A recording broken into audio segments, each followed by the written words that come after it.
Hi there, welcome to a new concept for the channel where you, the viewer, gets to come onto the show and tell me, Houston, we have a problem. I want to hear from you, your community, and the issues you have with the United Kingdom currently. And the only thing I ask you to do is start a conversation with, Houston, we have a problem. When you see the description on YouTube, all you have to do is scroll down the description, click on that link, it'll bring you straight into the studio. From there, I'll invite you up. You start the conversation with Houston, we have a problem. And we'll see what we can do to help you, your community, and your problems going forward. You never know, it might be my next journey, length and breadth of the UK, to come to your community and cover your issues. So get live, get involved. Houston, we have a problem. Hi there everybody, welcome to the latest of our live shows, and I've got a wee bit of a technical issue. When I've got other people on to get feedback, I start putting my earphones in, and I went to get my earphones and you probably see there's a bit missing for this cable. So I'm just running about half there to get my extra wee rubbish set, and I'll just plug them in before I get anybody up to talk, or don't annoy the light and daylights out them hearing an echo. So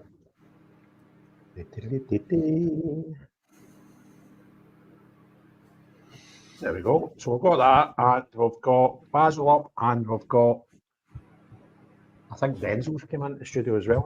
How are you tonight, Basil? I'm all right, mate. How are you? Bang average, mate. Bang average. So I've got, we've got Connor joining us soon, and he is the guy who organised the very successful Falkirk rally protest, the second one. I was at the first one, that was in the park about a month ago. And what a turnout he got for that, and then he had one at the Migrant Hotel in Falkirk on Saturday, and it was just what a crowd. Kevin was there, him, Denzel, John Watt are there, and we'll hear a bit about that, and hopefully we'll have Connor up with us soon to tell us how we got on and what the next plans are. So I'm curious though, Basil, we've had a lot of activity in Scotland over the last 9 days at protests and migrant hotels and things. But the people down south aware of what's happening up in Scotland right now? It definitely has been spreading. And what I will say is this: I think that Scotland is usually gets the sharp end of the wedge for most things in the United Kingdom. Unfortunately, historically there have been some, whether it be the experimentation of devolution and the crazy stuff the SNP bring in, or you can go back even further with Thatcher and all the rest of it. But what I will say is in this issue, it's been the other way around, right? So it's been England that's mainly getting the brunt of it in South Wales. So Scotland has been quite sheltered from this issue for a long time, but now I think it is coming to the forefront. I've noticed a lot of people, particularly in England, who are now actively checking out and following Scottish auditors, Scottish independent journalists, wanting to know what's going on. And I think with what you saw in Aberdeen, what you saw where you guys went up to Peterhead, but also just the visuals from Falkirk. I mean, it looked massive. It looked very, very engaged. Obviously, there's a lot of police there, a lot of people protesting on both sides. But the crucial thing is you see in this pattern where the kind of anti-illegal migrant protesters, the people on our side of the fence, shall we say, are just heavily outnumbering these people everywhere you go now, which is fantastic to see as well. So it's nice to see that, Scottish people really care about this issue. Of course they do. The problem we've got, obviously, is that because of Holyrood and stuff, politics tends to get, segregated just to Scotland for their politics, and the UK politics doesn't really affect us as together as much as it used to. But it's nice to see that we're all in this one together because we are. We only have one island home to share. These islands are ours. And at the end of the day, we're all in this together, right? This is not about left and right. This is not about, Scottish and English. This is not about unionist independent. This is about right and wrong. And at the end of the day, I think the vast majority of people are now coming out. And do you know what? I wouldn't be surprised if we've seen I don't know if you saw it today, the Raise the Colours thing that was started around England today. Lots of places putting up English flags, putting up Union Jacks around the country. And I imagine Scotland will follow suit very shortly because people are sick to death of what's going on our island home. Could you do us a wee favour before we move on to, I want to talk to John and Denzel about Saturday, and then I want to talk to DJR about Aberdeen. Could you do me a favour before we move on to them, Basil? Could you go and follow Martin Goodman 73, please, on Twitter? Right, okay. Sorry, I didn't realise, Martin. Have I not followed you? My apologies. It's your duty. It is your duty. Martin Goodman. Yeah. So, right, thanks for that. Just, I'm curious to see how, sometimes you don't understand if people down south are even hearing about these things, but it would appear for that feedback that they certainly are. And we've got John Watt Bring the Noise and Denzel formerly. Denzel is a moaner, normally formerly known as Kevin, the ranter. He's Uncle Denzel. Aye, and John's christened him Uncle Denzel. I couldn't get out on Saturday. I was recording our podcast as a guest, which was pre-arranged 8 or 9 weeks ago. So I couldn't make Falkirk. So John took over my carer role for Kevin. And just who want to give us a wee sort of rundown and what happened up in You talking to Gino De Campo there around me? Gino De Campo and Denzel. Well, I had to, obviously, John had to get his teeth whitened and his hair done and his makeup and all that done yesterday, you know what I mean? Before he come and got me, so he was 4 hours late getting to me, do you know what I mean? I didn't run an extra hour because you were 20 minutes away. my mom left an hour after us and still got there before us, do you know what I mean? That's driving Miss Daisy there. Wido, by the way, complete wido. Listen, and he's walked around the corner, and I'm sure it was Uncle Denzel said that exact words, like, what a turn there, look at that. It was just like, he's impressed. I was really see that yesterday, and that street was absolutely ram-packed. I mean, the camera footage didn't do it much justice. Obviously, Captain Denzel took to the skies yesterday for the first time. How did that go for you? It went all right, but I had to charge the batteries, so the drone dropped out the sky like a brick. 3 batteries, Craig, 3 batteries, not one of them charged. Not one of them was charged. You need a power bank. It's all about preparation, eh? Aye, so... Aye. Can you say, by the way, Kev, did you notice that your footage or your video, whatever it was you put up with Falkirk, was the #1 trending video on Twitter at the time? That was a guy called Lee Harris. Lee Harris got a holiday. I don't even know who this Lee Harris was, but Lee Harris, he shared it. I debated him once. He's GB News guy, isn't he? He's decent. He's a guy that's reformed out. He's not, but you can kind of tell isn't he too happy, but isn't he want to say anything? He's not too happy about reform just now. But listen, That's Harris, isn't it? It was fantastic yesterday. John done his usual, wasn't it? But an impromptu speech yesterday, and the big man brought it again. Obviously, your fans were looking for you yesterday, Craig. There was a few folk asking. There was a few folk asking where's Big Houston today. You know what I mean? So you better not disappoint your Falkirk crowd the next time there's a protest in there. To be fair, Connor had I spoke to Connor last week a couple of times. Wednesday, I think it was the first time. He says, look, mate, I can't come. I've got this other thing on, and I get paid for a studio and all that, and I can't, I can't just back out. So he was cool with that, and he said, well, obviously I'll give advance notice whenever we're doing anything else and try and get you through. So there's one thing I would like to say on your live, and it was something that kind of bothered me yesterday, and I think John will kind of agree with me on this one. Right, see when we turn up to these protests, right, it's all about the visuals. They're looking for absolutely anything to paint us in a bad light. And yesterday there was people cutting about with cans of beer and bottles of bucky and things like that. And look, see for the sake of the protest, right, I think our people need to just realise what they're actually there for. It's not a jolly boys out, and it's not a day out. We're there to make a noise, to make sure we get our government to hear us. And see for the couple of hours that people are there, I would just ask people, don't bring any drink canisters, anything that resembles drink, because it just does not look good. Do you know what I mean? Because that's what these people on the left are looking for. They're looking for any footage at all. You've seen the Grindacour today, absolute walloper, because a guy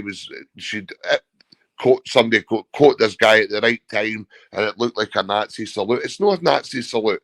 I can guarantee I can get anybody to dare Nazi, if I catch it at the right time, to look like it's a Nazi salute.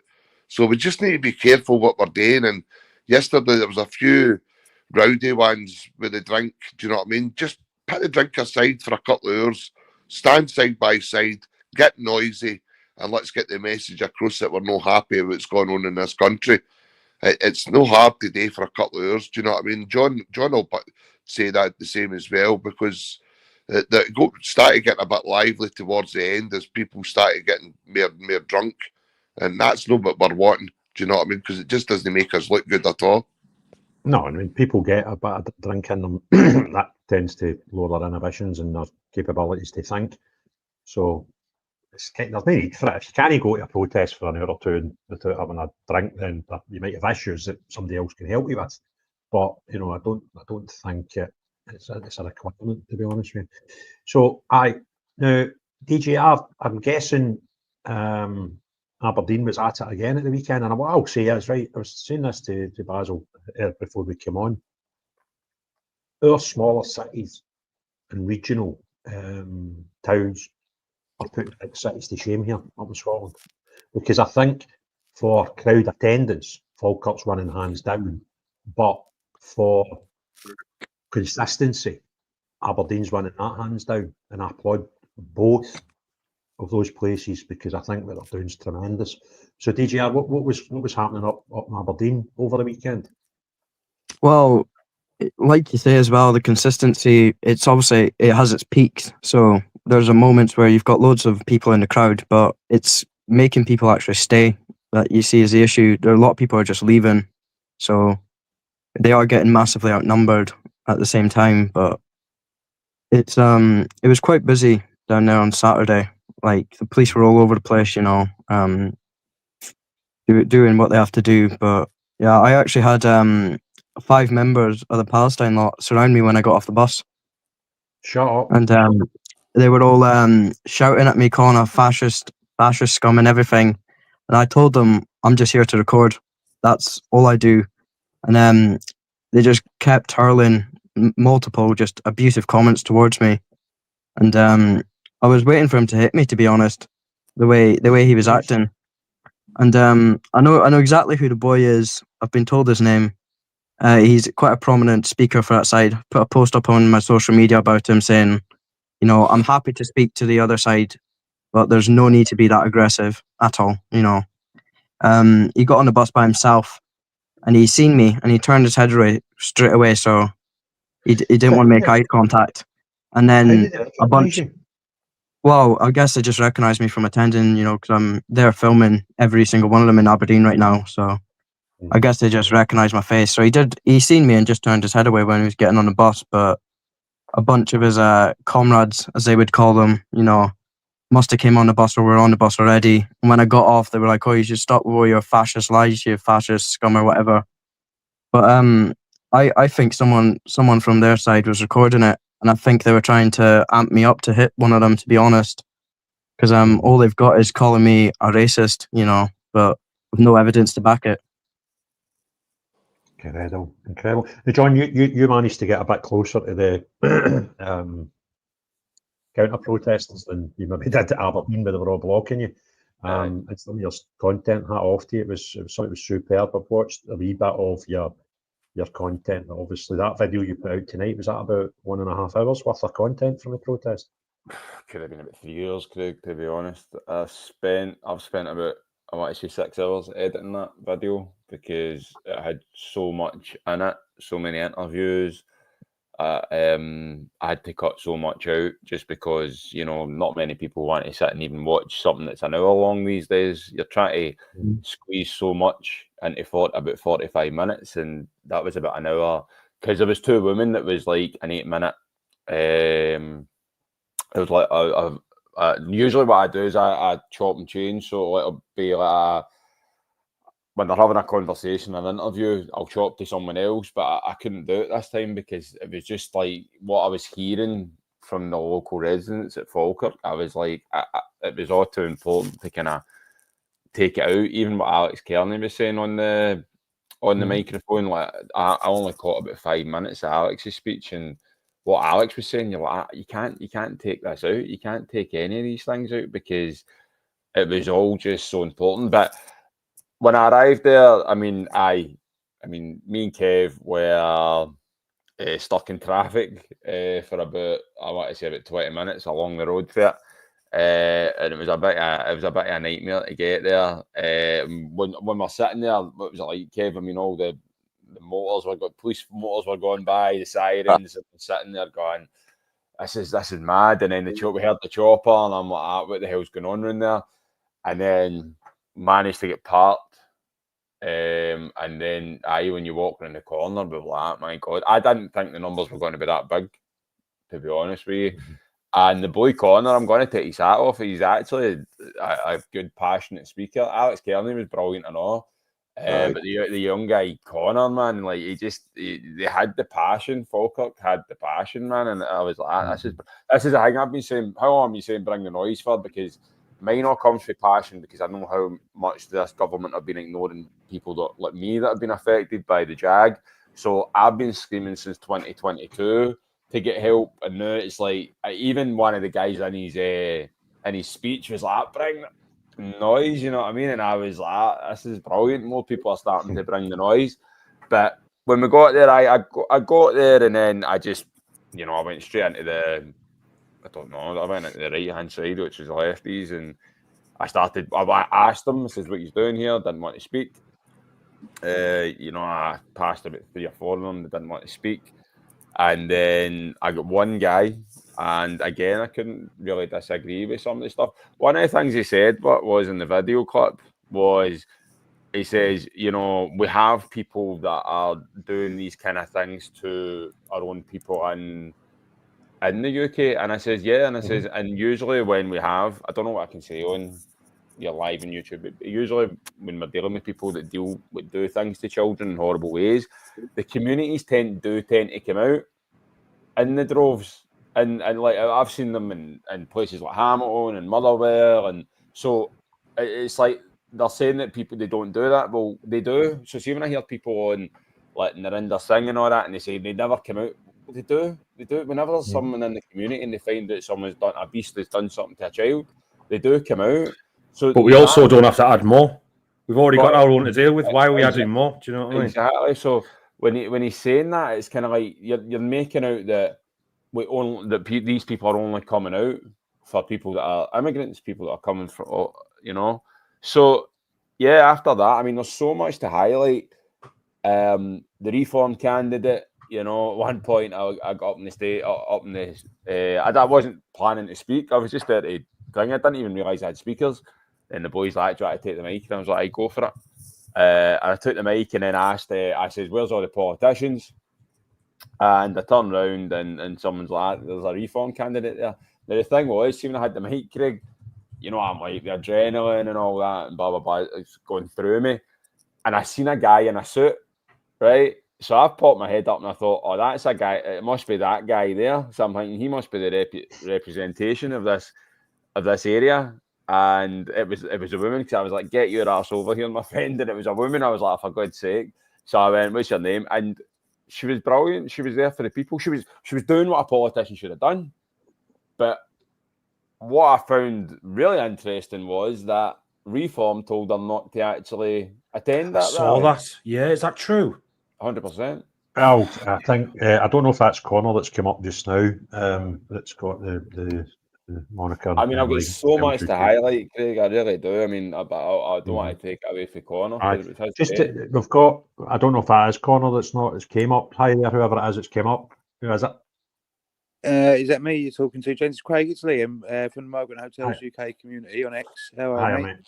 I'm very well, Liam. Thanks for coming I was just gone backstage and got us, you see, and said to pop up and have a quick chat with you about the community. That's all. Yeah. So I won't keep you a minute. I mean, if that's Floor's all yours. right. The floor is yours, buddy. You crack on. Yeah, so of course we're quite active now on X, and we need. Well, I think we just surpassed 900 members. I don't know if you've been able to come onto one of the spaces yet, but we've been doing weekly spaces similar to what you guys are doing now, but obviously going through the week's events and obviously any upcoming events and so on. Within the community itself on X, if you go into there, you'll see requests for people like putting a request for artwork and the likes of, fishing for events, looking for people who are doing events and protests. And we're finding a big disconnect up between the north and the south at the moment. There's not a lot going on at the north. So they're the kind of things that we're finding. We're able to sort of target areas, if you will, and we find a lot of communication in there. So I welcome anybody to come join us on X and look for that. So if you just type in either Migrant Hotels UK or use the hashtag Migrant Hotel Near Me, and then that will basically take you straight to the community. And to join up, there's no request. You just join in. It's an open community. It says over 900 members there now, sharing detail and data and so on, which is great for you guys. Obviously, looking at you both Scottish, but we've had a bit of a slow start up there. To be fair, obviously you had your Peterhead Rally. That was the first real big one.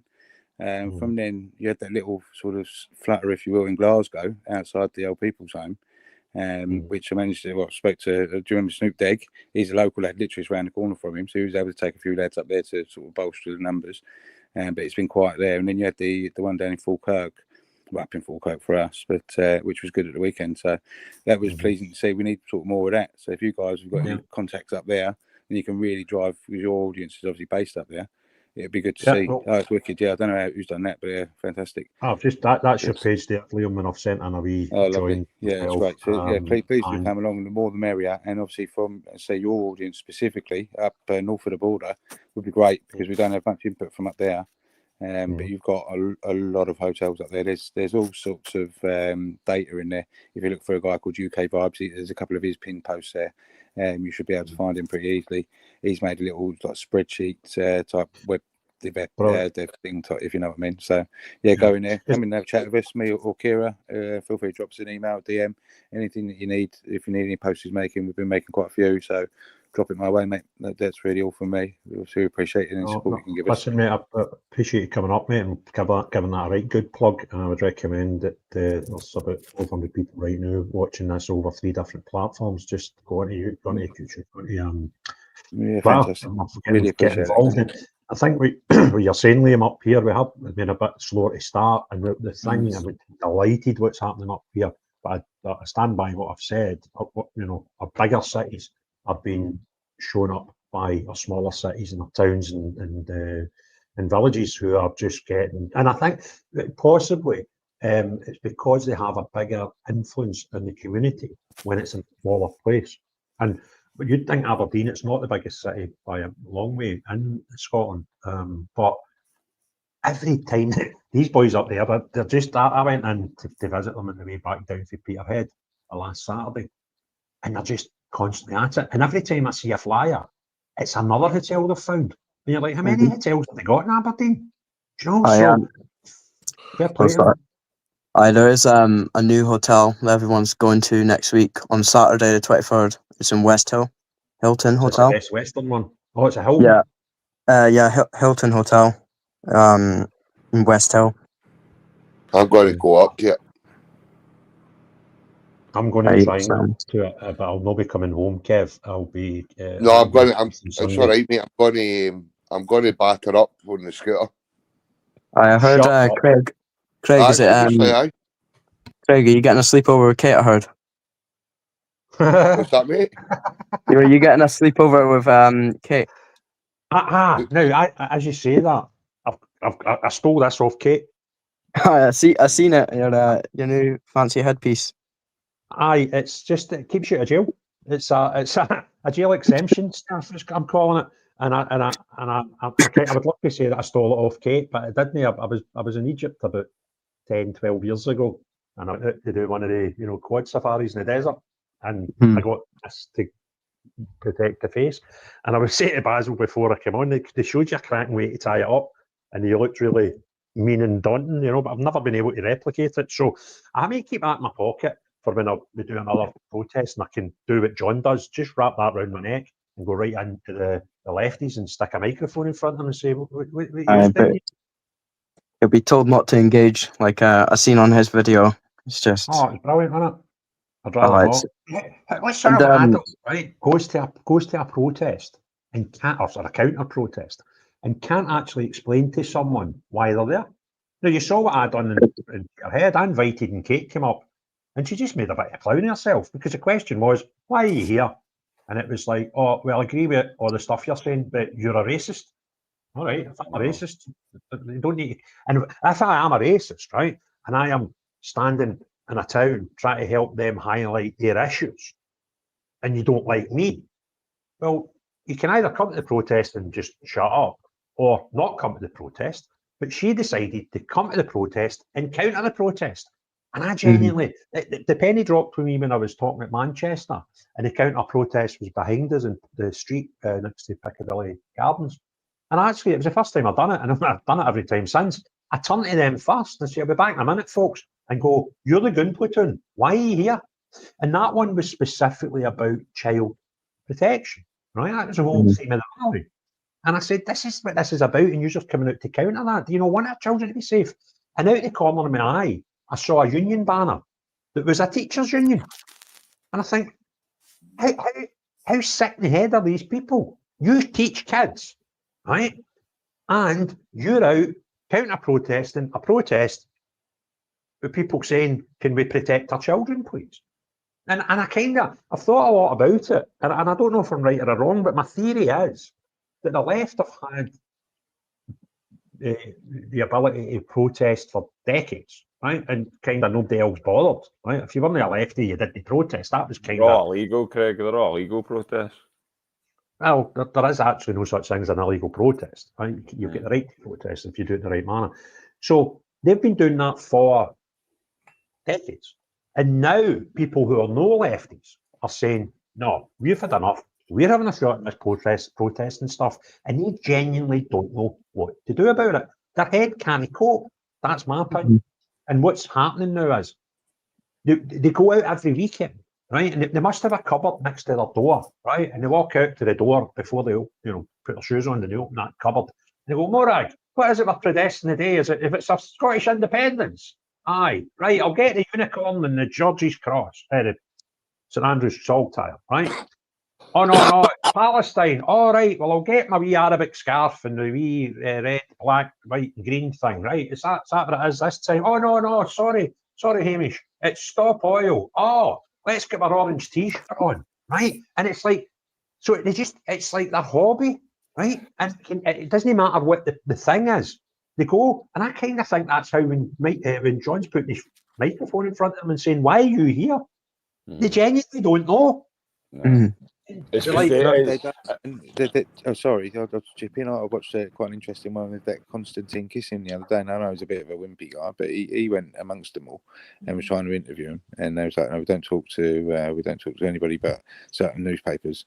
And he was like, I've got like a YouTube channel, 1.3 million subscribers. He's saying, like, why wouldn't you tell us why you're coming? No, we're giving you the platform. Just tell us why you're here.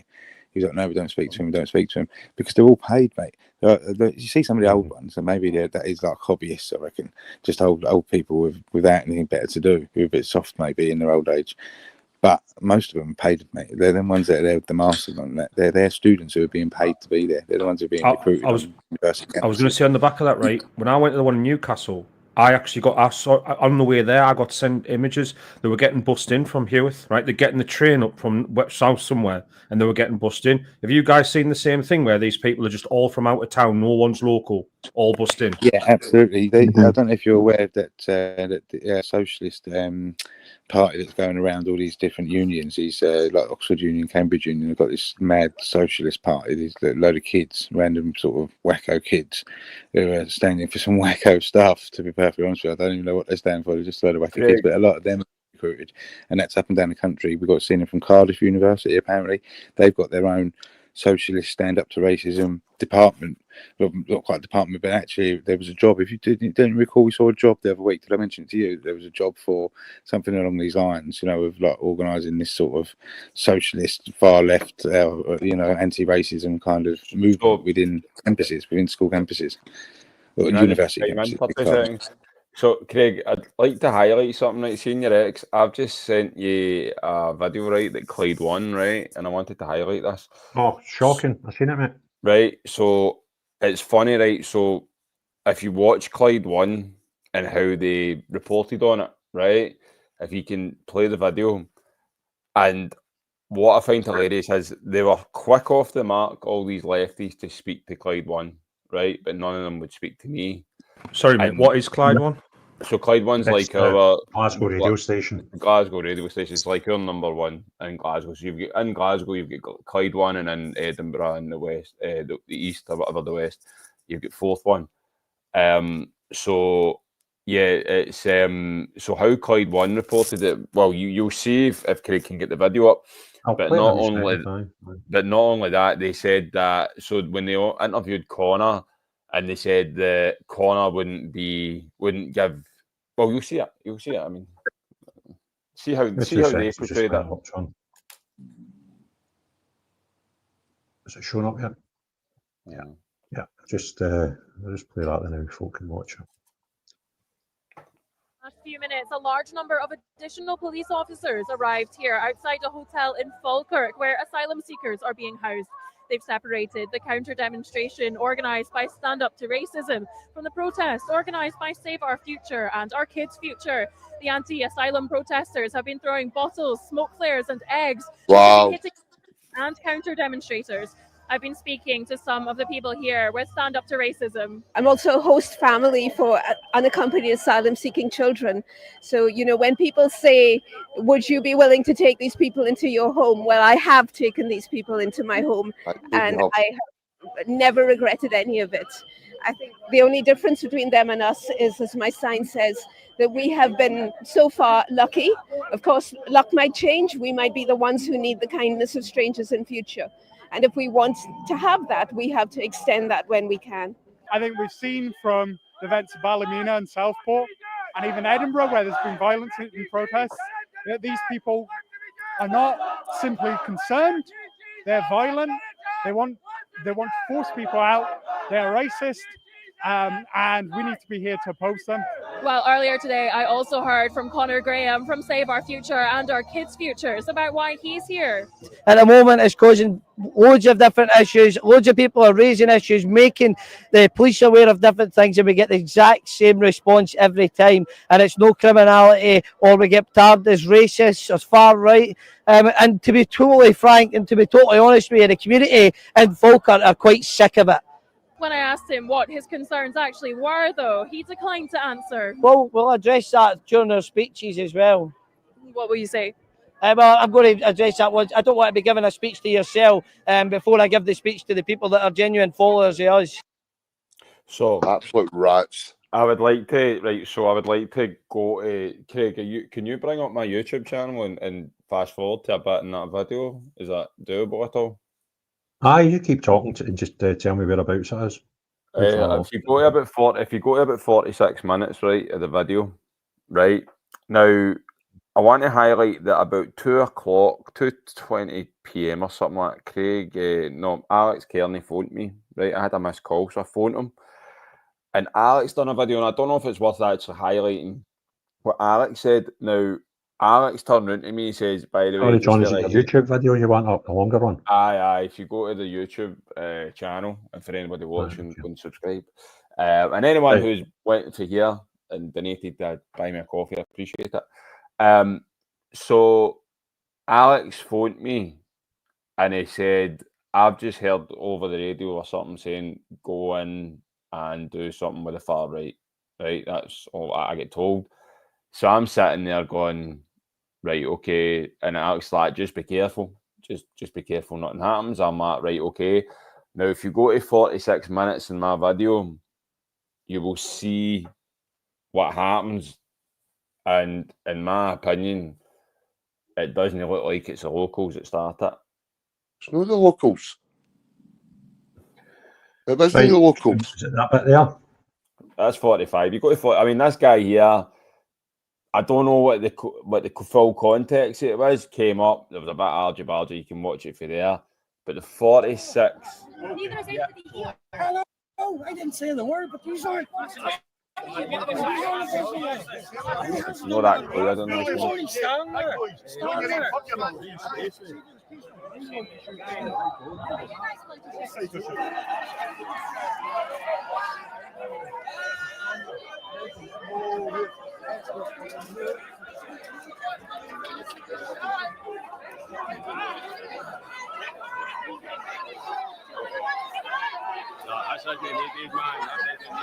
Look at them.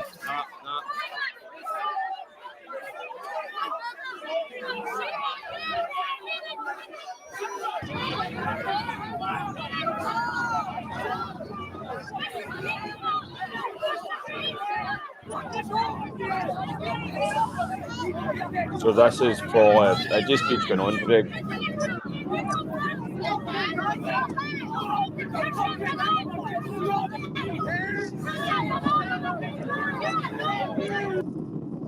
I'll let that run just with the noise off. Sorry, what were you saying there, John? I'm just saying that for me, I mean, you see the officer clearly, one of them just gets in, and then that's when this happened. Now, I don't know what the reason was for having to take that step back. I don't know what the reason was, but now you can start to see it started getting hostile, you know what I mean? I mean, Alex can tell you, me and Alex spoke on the phone. I mean, Alex, I don't know if you want to kind of elaborate on it.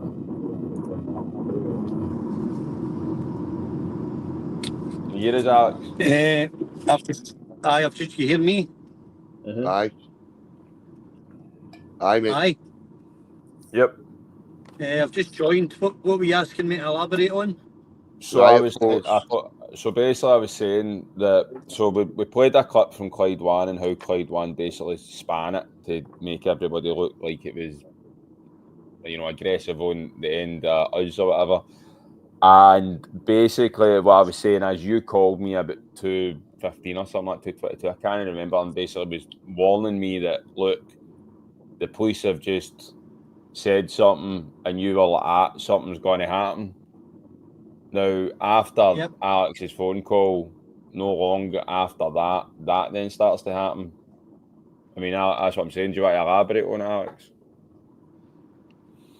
Well, over the years, I've obviously seen police forming up to initiate a dispersal order.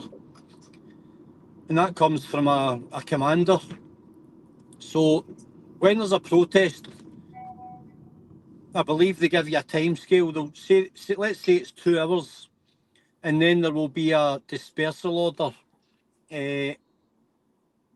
Just basically, it's like a displacement notice where they'll form up and they'll elevate their reaction and their response, and they'll move in with an elevated level of, call it, aggression, and they'll have a time scale where they have to make you move out of the zone and get the zone functioning again for traffic, and basically relieve police from their post so they can get back to their normal duties and resume their normal police role.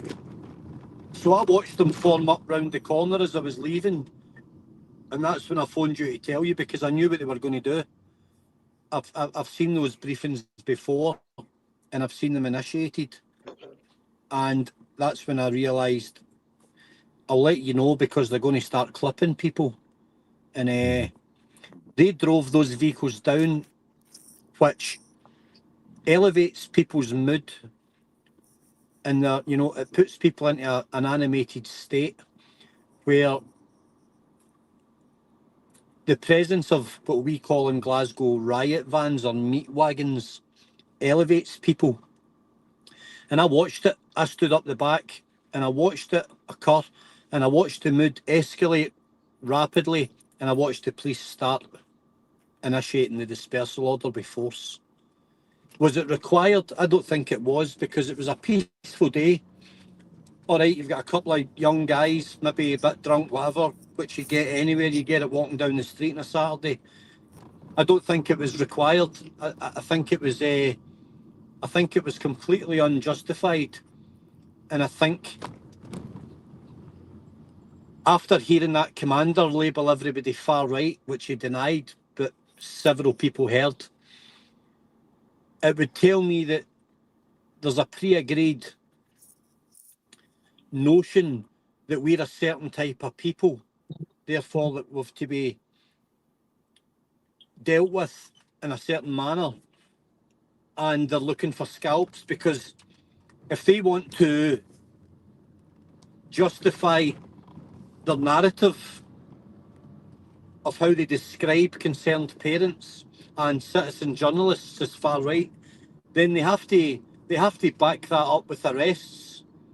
So I would say that yesterday that was fully on display, and I don't think that you could logically argue with the fact that the police escalated the level of, call it unrest. There wasn't any. I was there for 2 hours and I seen no unrest. All I saw was people being very courteous. A lot of people welcomed me and came over and spoke to me, and you know, I never saw anything that would justify it. You know, a couple of guys with silly flags they've bought off eBay that have got absolutely no meaning. They're just silly, you know, kid on special forces flags. They're just cheap Chinese flags. They cost.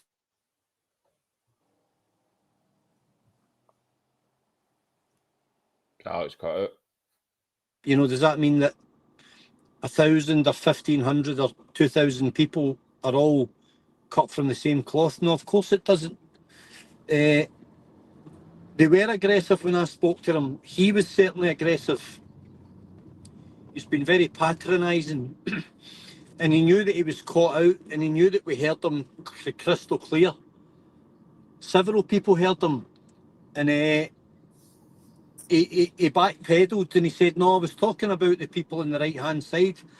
And I said, well, in Scotland, you would say the people on the right side of the road. That's what you would say. You would never call the pavement over there the far right. I'm driving down the left-hand side of a road just now in Barhead. Does that mean I'm in the far left? No, it doesn't. No one speaks like that. He was caught out bang to rights and he backtracked. And you're not going to backtrack with somebody like me. I'm not going to let go of that. I'm going to call it out for what it is. It was wrong. It was a really diabolical statement from a senior officer that should know fine well that people are turning out through fear because they believe the safety of their children and their loved ones is being jeopardised. That's all it was. And I won't, you know, that clip on Twitter said 100,000 views in a day, and it's out there now, and he can deny it all he likes, but they had a predisposed idea of who we were and how they're going to label us, and they gave us a small amount of time to make our case, and then they moved in. Right on the 2 hour mark, they mobilised. And that's how I see it. I've seen these things unfold many times.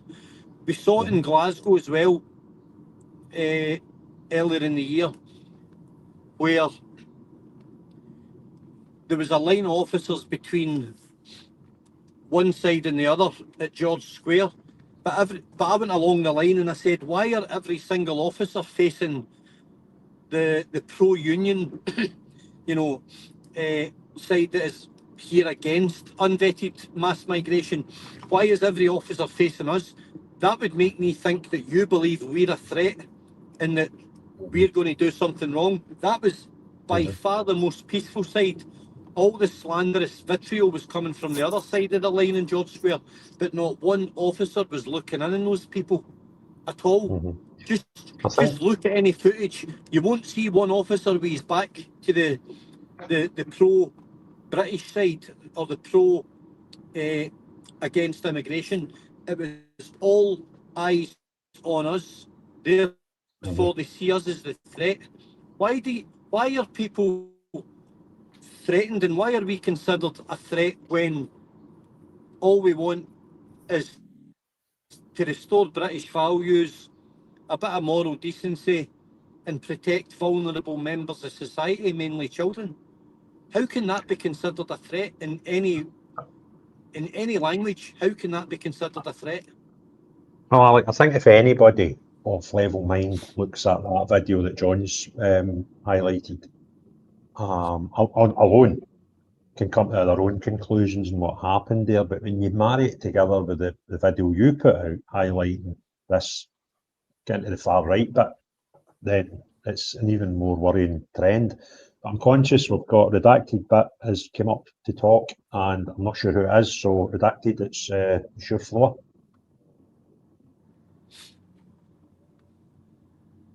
Redacted, you there? Hi guys, how's it going? Hi. Can you hear me? Yeah. How are you? Hi Craig. It's a bit of a Houston, we have a problem. Yeah, that's good. Well, that's the name of the show. So It would appear that I was on STV and they were covering. Sorry, I think there's a wee bit of a lag. I was on STV and they were covering the Falkirk demonstration. And what I noticed was that somebody had put in the comments some sort of letter that they'd received from Unison. And basically it was slandering all the people that were going to be participating as far right and neo-Nazis. So me and my mate, I've got a mate from Fife, and we kind of did a deep dive into the unions because they're making everything so political. I mean, unions are supposed to represent, say, workers' rights or whatever. Yep. But if you think back to, say, 2014, the independence referendum, they told their members to vote no.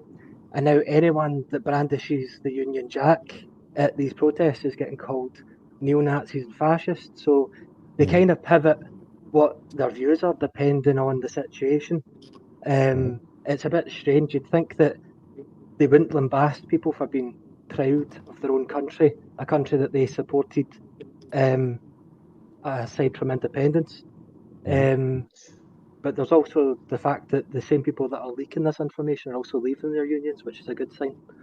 Yeah, I think so. The thing that gets me Redacted is when I'm standing talking at these protests and there's a counter protests, I would suggest 80 to 90% of the banners being held up are by being produced by trade unions. Okay, and we've all seen leaked emails and letters that have been sending to members saying, you know, there's a protest at whatever today, get yourself there, all that sort of nonsense, right? And the thing that really bugs me is a trade union's first and foremost reason for being in existence is to protect the rights of the British workers. Now, labour is just like any other commodity. People buy it, and people sell it. When you go to work for somebody, you're selling your labour. When somebody pays you, they're buying your labour. And the more you put into any commodity, the more of the commodity you have, the value goes down. You could have too much gold at one point and the value would go down. If there's not enough of it, the value goes up. And labour is no different to any other commodity. So the best way to actually protect the rights of the British workers is actually to have less workers. So I kind of am at a loss to why the unions have suddenly decided that they want to bring more workers in, or more people, and therefore increase the amount of labour available, which is not going to be a good thing for the people who are the British workers. And that to me is a total contradiction. So that tells me there's something far more important to the labour trade union movement than the workers that they're meant to actually protect and protect their conditions. It's ridiculous that any union should actually stand with a banner saying, can you get more people into the country, please? Because it would totally oppose what they're actually meant to do. So I kind of think the unions are, they've took the pill as well. Now, whether that's a new WEF, the WHO, or whoever, then it just beggars belief to me, to be honest with you, Redacted. But it's a great point, and I'm glad you came up and made it. Craig, can you hear me? Aye. Yeah, you know. Something I wanted to highlight as well. Just wanted to say as well, sorry if I'm interrupting, guys. Crack on, Redacted. I'm a subscriber of the Bring the Noise podcast today. Been a subscriber for you for a long time, Craig, and you've changed my mind on a lot of things, including even independence, to be honest with you, because when it was Alex Salmond running the SNP, it wasn't full of woke politics or the trans stuff that Nicola Sturgeon was trying to push, or the anti-white speeches that Humza Yousaf made. So definitely opened my eyes. Well, thank you for subscribing to me, and I'll not thank you as much for subscribing to him, because he's a cracker. See him there? I'm there. It's like Celebrity Squares, isn't it? Mind back in the day? I'm educating Craig at this point. But I wanted to say, John, did you notice that he'd been following me for a bit longer than you? Right, that's all I'm saying. Aye. Well, look, redacted, I appreciate it, mate, and maybe just some of the stuff I talk about. Can he beat Craig? Nah, some of the stuff I talk about is a bit more, I don't know, controversial if you want to talk about it, but I'm always up for looking into things as well and listening to people. So I'm always just looking for the truth, I suppose, critical thinking, you know. But I wanted to highlight, you were talking about signs and that, and I did want to highlight, like I say, Craig, I've got a list here. I did want to highlight that there was one of these people living in the hotels was actually sitting at the window, and I was sitting there and I had the mask on and the hood up, and I found that I was like, right, what is he writing on that sign? Now, I tried to pull my phone out and try to take a photo of it, but I couldn't. But then I seen Kev go it, because I actually seen it on TikTok the day I know. And I don't know if you can pull that sign up, but if you have a protest outside of a hotel for things that have been happening in the local area because people are concerned, do you think a banner that says "You are not British" is a really good thing to put on? I mean, I don't know if you put out Craig put have you put out next? Uncle. I put it on next today. I've seen it. Uncle Denzel done it. Scottish grandma Denzel. It was Scottish grandma that put it on. So I took a screen dump of it and put it on to X a day. And you can, it's kind of, the photo's kind of cut because that's how she took it. But the photo actually says, you can see it's "You are not British." And this guy standing at the window. I'll send it now, Craig. I've got it. You got it? Now, to me, that's not. Now, I couldn't read that. I couldn't read it. But could you imagine if people did read it?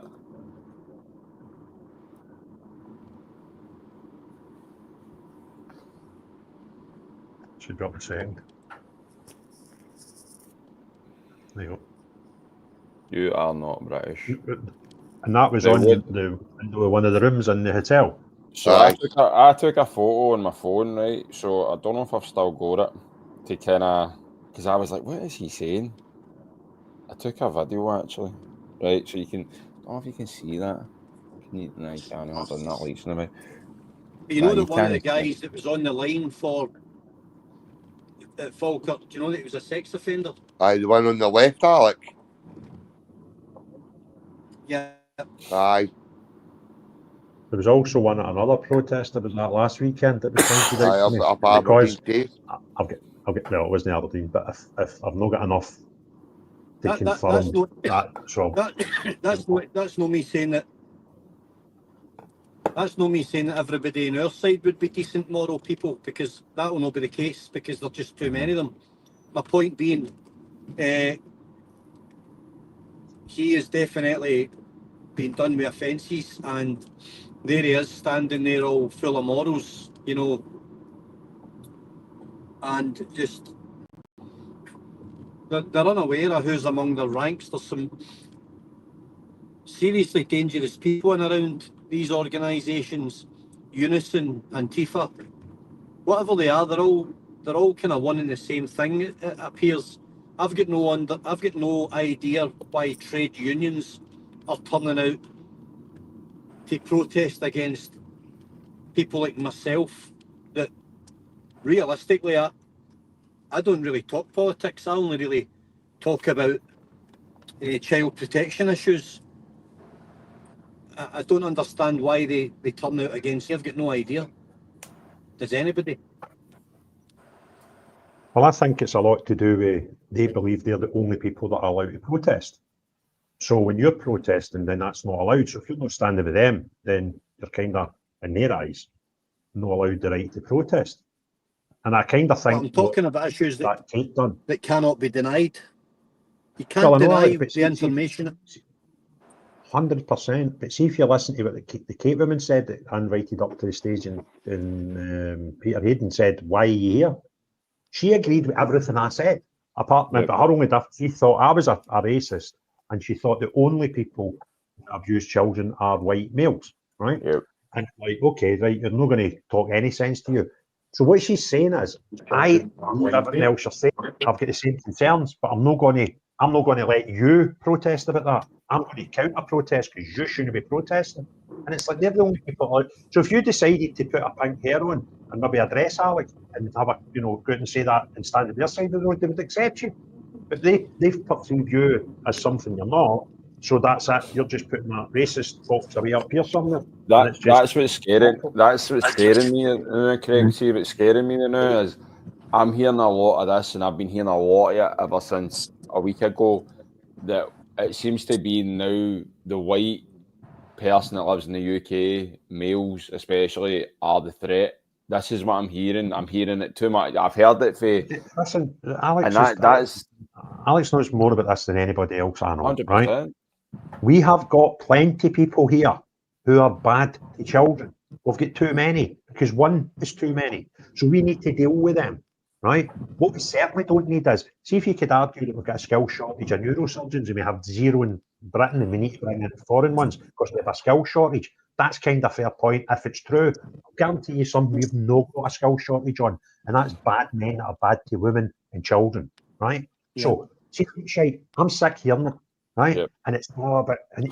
Honest to God, is that? Do you think people that me or anybody in this panel or anybody that's out in these streets do not have the same disgust when somebody who's white abuses a child? Do you think they only get upset when it's migrants? The only difference is we're bringing these folk in. We know nothing about them, or we allege that we know nothing about them. And somebody close to me told me this horrible story that they might come to public in the future about the possibility that they might know who these people are, right? That's even worse to consider. But as it stands just now, we need to accept that we're bringing people into this country, putting them in places that are every single person in the majority of these places. There's very, very few hotels have family units in it, right? The vast majority of hotels that are highlighted are full of men, and not old men like me, younger men. Do you know what I mean? You'd be the oldest in the place if you were in one, John. And it's disgusting, it's wrong, and we're putting them into these places that are surrounded by communities that we're putting more risk. If we have no migrants and no illegal immigration and no fake asylum seekers, we have children on the streets of the United Kingdom who are at risk to bad men. Can we just deal with that, please, without piling into communities all across the nation, more people. We don't know who they are, and a lot of them, unfortunately, turn out to be bad to women and children. And it's got that was the thing too yesterday, Craig. I was face to face with a couple of them across the road, and I brought that up, and I got the exact same with that woman Kate that you were talking about there a minute ago. I got the exact same coming back the way. How many nonces are on your side? How many rapists are on your side? And I said, but that's the point I'm making. We don't need to be importing many of these people in. We know we've got an issue. So why do we need to keep bringing more in? Well, and that's what I'm asking you that question. And he just turned his back and walked away. And I'm like... That's two locations we've been to, right? So we've been to Peterhead, we've been to Aberdeen, right? And I've been to Falkirk. Three, right? That's three, John. I don't know what school you went to, right? But right. So I've been to three, right? So 3 locations, right? And in those 3 locations, it's everybody's got their concerns, right? And I'm hearing more and more now. There was people that weren't even at the rally, right? So see, yesterday when I walked into Lidl's to get my because Kev was fucked. Oh, sorry, Kev was knackered, to be honest with you. So I had to get Kev back in the car. So I'm walking down, and there was these 2 guys, and they weren't even at the rally. And I turned around to them, I said, "What do you think of that?" I said, "Yeah, there." And they went, "Nah, this is what you think." They went, "Has to be done." What do you mean?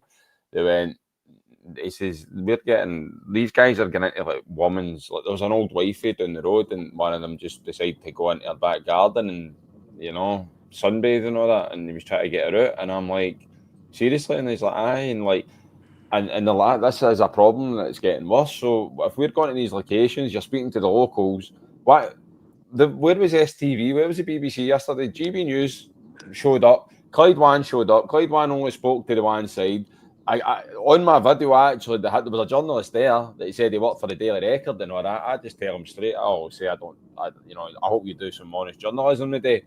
But it's like, where are these politicians? Where are the mainstream media? You are painting everybody to be, do you know what I mean? You're painting all us out to be animals. Well, you know who's the worst? It's you guys for not doing your job. This is why we all are trying to do this, and we're all trying to document what you guys aren't documenting. But you seen again yesterday, right? I mean, every sign, every banner on that side of the fence was all manufactured again, right? It's the same looking people, these middle class working people that are bored, have nothing much to do in their lives. They've got a sad existence, and they just want to turn up because they feel like they've got to be a part of something. Well, do you know what I mean? Kev, can you hear me? Yep. Aye. Yeah. So who was there on the left was members of the Scottish Socialist Party, who are I've spoke to Mr. Fox before, and he said to me he was a Marxist, which would mean he was a communist. So I've spoke to him, and he says that and I don't want to misquote him. I'm not trying to make him look bad. The Scottish Socialist Party were a mixture of Marxian and socialist combination there. And Stand Up to Racism is Diane Abbott. I don't know if it's a charity or a business, but that's Stand Up to Racism. Then we've got the TUC was there. So I don't know why the TUC or any trade union, same happened up in Aberdeen, they're threatening members and threatening people to turn up to a democratic, peaceful protest. And I do not think that should be the brief of the trade unions. And I would go so far, I made a speech about it the other day there, that I would go so far and say there might be a communist problem in the trade union movement in Scotland at the higher echelons of it. And then there was the Quakers, which were I spoke to the Quakers, and I'll tell you what I said. I said they were a bit reluctant to speak to me. I said, "Listen, I'm a libertarian liberal. I'm a centrist libertarian. I believe in freedom of speech, all which is true." But I said to them, they believe in peace and understanding and live and let live. But I said to them, if Hitler, rather than invading the UK, had just passed off the Nazis, you could do the same with the communists, had just passed off the Nazis as refugees, and enough Nazis had turned up in the UK, and rather than actually fighting for the UK, just the sheer weight of numbers, which wouldn't have taken to be an overall in a democracy, I think 20% could have probably taken it. So if they had managed to get 20-30% into the UK of Nazis, then we would be living under the Third Reich by sheer weight of numbers and an immigration policy that allowed in asylum seekers. If we don't care about what they think and let them in anyway, then we're going to end up with, we could either end up with a communist country, a Nazi country, an Islamist country, because we have literally given the country away because of the globalists. Now, I would really like to speak one day. I don't really like doing the joint job of being a speaker. And so I might tell you a later date about the globalists. But just now, what we are working is the end products, what the end products of this is. We're seeing the ramifications of what is actually happening downwind of what the globalists are doing.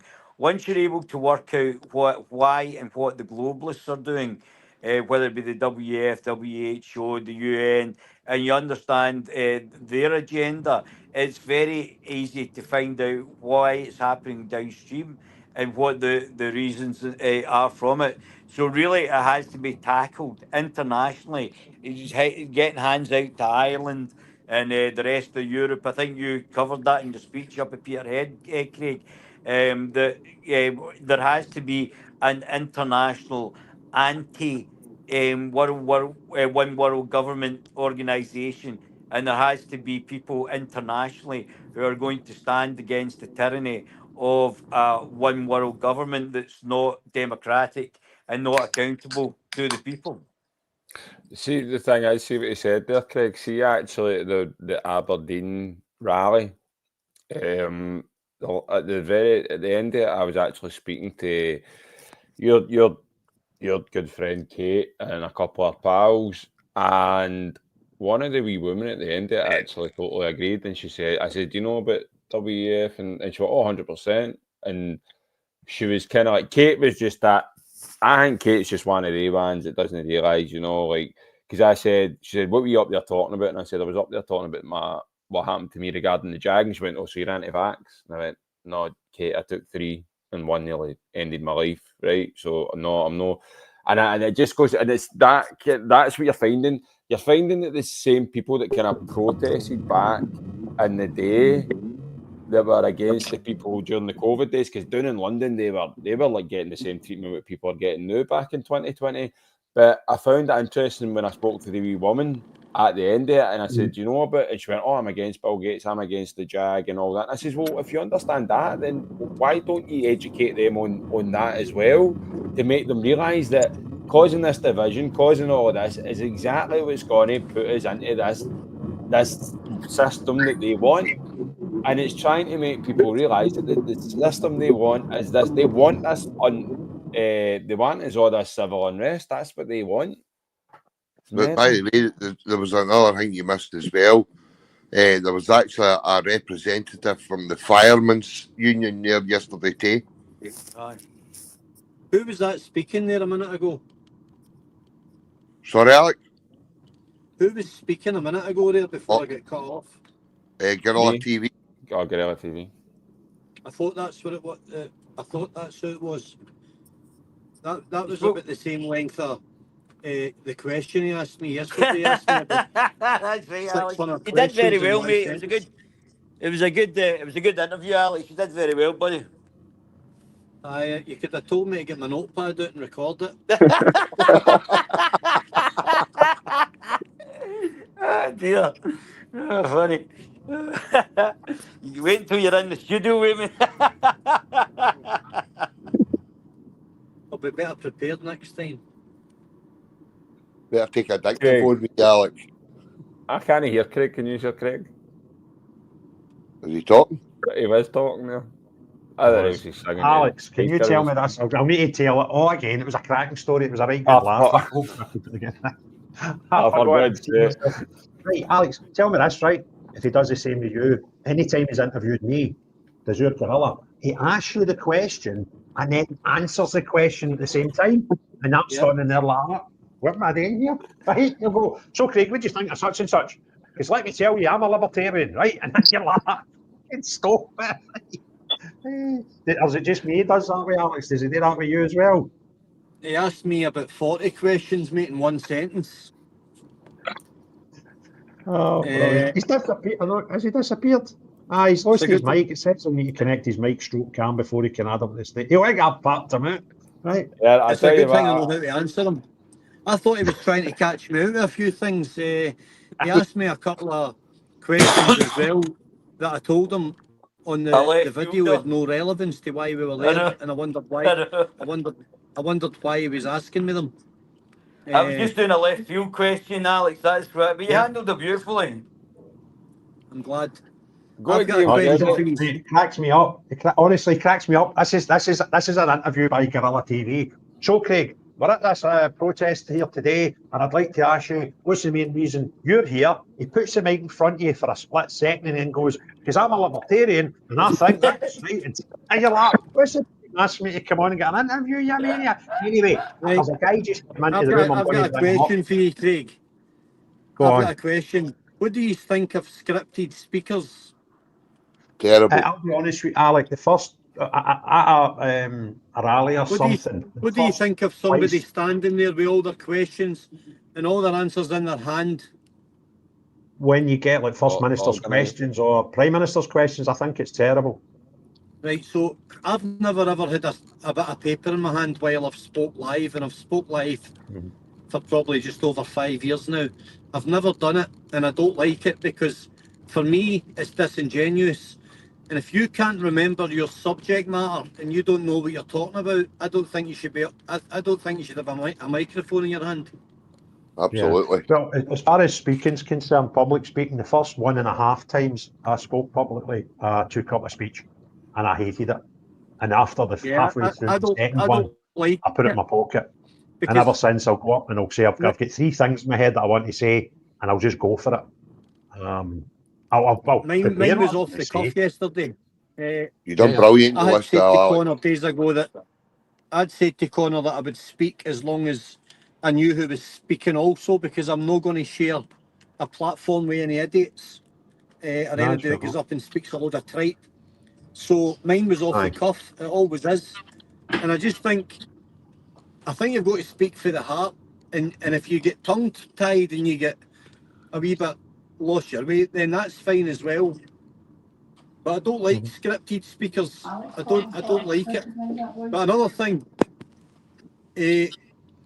an open mic is a dangerous scenario, because if you hand that microphone to some young guy that's had a few beers and all the rest of it, and they get a bit carried away, that endangers everybody, and it endangers the narrative, and it can be very, very problematic. Yeah.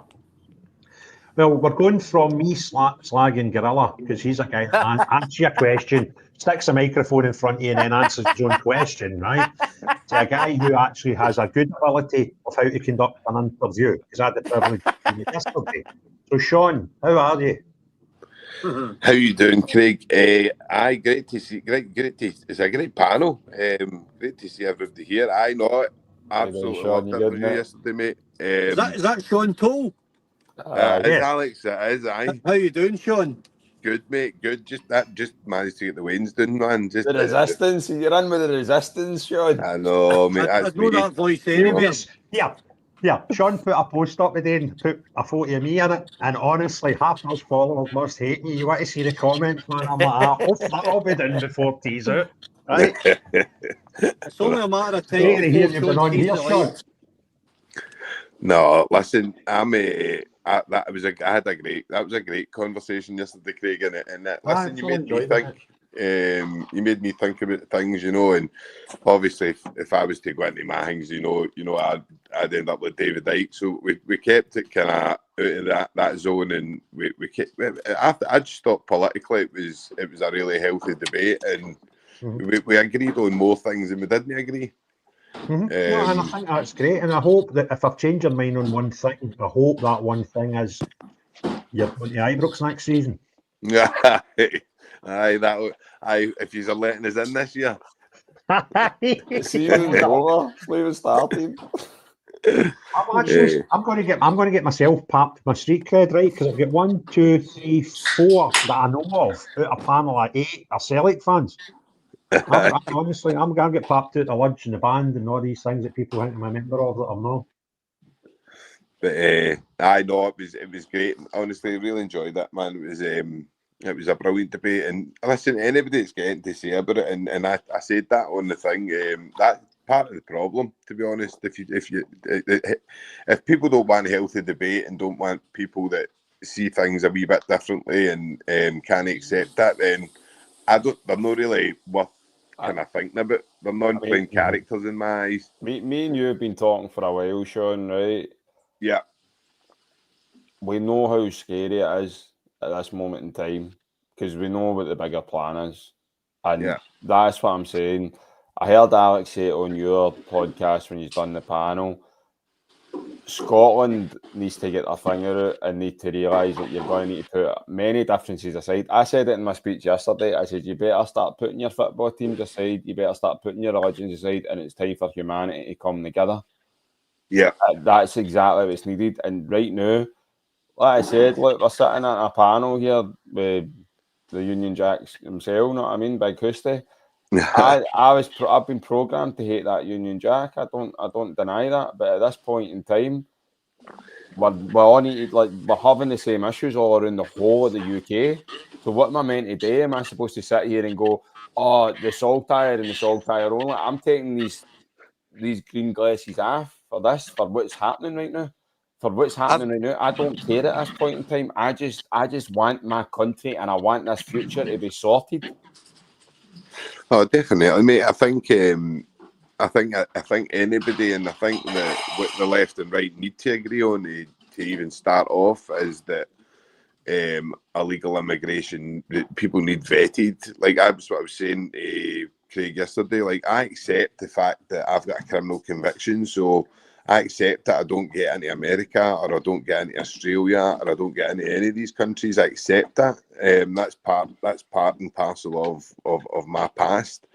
But I wouldn't expect to just like get on a boat and go to America and fling my passport in the water and expect the Americans just to kind of like let me go in there and be up in a hotel, get some money. Listen, I might do a wee for GoFundMe, man. See if I can get myself out of America. That'd be quite good. Just say you're an asylum seeker for the UK. Can't say nothing over there. I'll just coming through. I'll maybe pick Florida. I think there was a woman that I interviewed when I was doing the street interview yesterday, and there's a woman. I think she was from Australia. I don't know. She said it was a friend, and she says her pal's trying to get into was it the UK or she was trying to get into a different country? I can't remember. But she said to get into that country, it was like nearly 10 grand, 8 grand or something like that. Right? And it's like, well, what is this country doing? Why? Like, but again, it's all done by design. Like I've been saying this for that's just done by design. There's a reason they're doing this. I've got a really good friend, right? I've got a really good friend in the UK, depending on what dinghy you got on. I know.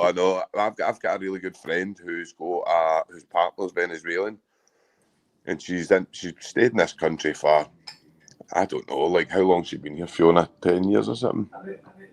About 8 years or something. Like worked all day, like worked, never stopped working. Like worked actually 2 jobs and stuff like that. She got a letter the other day saying she was getting papped out. They were actually wanting to get rid of her. Back to that country?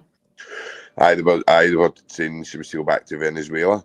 Wow. That was her. So she appealed it and lost as well for no reason at all whatsoever. They've got no understanding of why she got refused it. So my pal's obviously going to they're going to get married anyway, but they're just going to kind of speed up that marriage, I think. But it was quite a shock, especially when you see what's going on now, like, and how they're allowing people in, and then like somebody who paid into the system and would say our boy's probably Scottish and stuff like that. Do you know what I mean? Can I just say that the framing of the debate against the Patriots can be done differently, and what I would suggest is that it's said that we are libertarians and we're against all forms of authoritarianism, whether it be communism, the globalist agenda, or we're against Islam, which is also an authoritarian set of political ideals. So rather than being described as far right, we could just change the narrative and say that we're anti-authoritarian or anti-globalist or anti-communist, or you could say that you're against just authoritarian generally, and then that way you can actually change the narrative to what you're actually against. Right. I would say anti-extremism instead. Sorry, I'm butting in. Are you a libertarian? Are you a Yeah, libertarian, Camilla? Make sure you didn't answer that I'm a question. libertarian. Very sexy. Mate, A luscious it's every libertarian. second word that is smooth, right? It can't start a sentence without saying, by the way, I'm a libertarian, right? Hey, by the way, I'm a Brings it out of libertarian. me, I don't right? know if anybody knows that. And I don't have a clue what it is. You spent an hour coming back from Aberdeen in my car telling me you're a libertarian and what it all meant, and I came out that car, my ears Well, were it's dead bleeding, and I simple. was none the wiser, right? Let me I just hate let me aye. Elaborate on it, please. let me just say that in the political compass, the political spectrum, it's really It's quite one I don't simple. believe in. Okay, I don't whatever. believe. I spoke to Right, Sean doesn't about matter. it. Doesn't matter. I'm I just spoke to you explaining about it last Saturday. I spoke to Right. Sean about it yesterday. There's no right, left, up or down. There's right and Yeah, there wrong. is. But That's it. I'm going to. I told you to do your political compass test. All of you should do I'm your not political compass interested. test. Right? Okay. I'll But tell you what you the asked, political you asked compass will me. come back and tell me, mate. My political compass will come back and tell me I'm me. Right? There you go. Right? That's all Right. people But you need to asked me a know. specific question. I'm going to answer it. You I'm asked just me. shooting you, mate, because I think it's hilarious, right? You're far more educated about politics than I'll ever A, want to be, or B, would ever be if I tried, right? But And you it's dead speak with simple. these This words is and dead phrases, I simple. don't have a clue what you're talking about. Right, Right? listen. All right. The thing Like, is, It doesn't here's one for matter. you. Here's one for How you, come right? I can Wait a agree with minute, you and I let can me just agree? answer the question. Let me answer the question, then you can move on. So, Hello, there's See, next time authoritarianism. you put a mic in my mouth, you're getting it. There's authoritarianism. There's authoritarianism, and there's libertarianism as political Aye. ideals. So, Aye. the libertarianism is the opposite of You told me that's authoritarianism. last It's that Saturday and simple. it bored me to That's death simple. as well as it is the now. Right? I get But it, you right? asked me, and that's the answer. Didn't ask you? You just did not. You're being a libertarian See, again and that's, want to just tell me. I wanted to say. Sean took 3 hours for me and him to stop talking. I couldn't believe it. That was a good 3 hours, right? I'm like, what? I What do you know get that gorilla on, mate? Right? See that we gorilla? Sean See was whatever trying you to get get him. charged. I know. See whatever you get charged for your studio. Take 3 times the amount if you ever get gorilla on, right? Honest to God. See, the thing is, Sean, right? Am I not right in saying you've got actually a political background yourself? Did you know did you not go to uni or something? Aye, well, I've got so my degrees are open degrees, like law and politics, mate. Aye. Aye. I mean, how much do you feel that is just a waste of paper now with everything that's going on? I don't. Me and Craig kind of touched on it yesterday. It's not really. It's like politics isn't politics anymore. It's just. I'm certainly know what I get taught. Certainly know what I get taught. That's what's happening now. You know, it's nowhere. It's no like it doesn't. It's nothing. It's nothing similar to what I get taught at all about politics. So, nah, it's meaningless. I would say. I think people that. I think like the obviously you take any kit, like if you take Scotland and you look at the devolved powers we've got and you take Holyrood and stuff like that and you look at the people that are in it at the moment in time and you try and count how many of the people are actually at a real level of being able to talk about the stuff that we're going on. I mean, me and Craig touched on addiction, which I'm passionate about and stuff like that, and I mean, like, I don't know how many times the minister's changed. And the thing is these people cannot possibly be experts in every single field that they get put into. Mm-hmm. Do you know what I mean? Yeah. So it's impossible. Like, so how can you be a drugs minister and then the next minute you're a sports minister? Do you know what I mean? It's like, you can't be an expert in these kind of things. You know what I mean? So I think what Craig was saying yesterday, which I did take a lot on board, was like how we use what we've got instead of. I'm still not going to say we don't tax the billionaires, but I know what Craig's talking about when he's saying like using the stuff like that we've got and using it and utilising it. That made a lot of sense to me. Because I don't think we do that. I think we've got a lot of idiots in there who are like your man Madison and that with the 11 grand for his children watching the thing. So I think things like that is the things that we need to look at is looking at like how we utilise what we do have as well. It's a huge thing.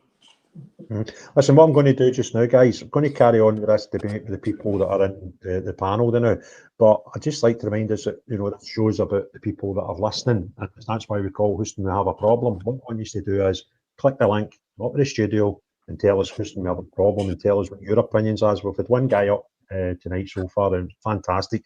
I think the last time we had one was Thursday night, and there was about 8 or 9 or 10 people, 3 or 4. Oh yeah, I was right enough, but I just want to go up and go, Houston's a racist, right? I was like, all right, I smash it. Is the boy Connor coming on? I think so. I spoke to him earlier on, and I sent him a link and stuff. So unless something's come up in his personal life, I don't know. I wanted to praise him when he speaks. You've done really well. You and me both, mate. But what I'm going to do is I'm just going to click to a wee 56-second video that will give you guys a wee chance to get a glass of water, whatever you're doing, and just to remind people that are listening and watching the real reason for this show, and please take me up on the offer.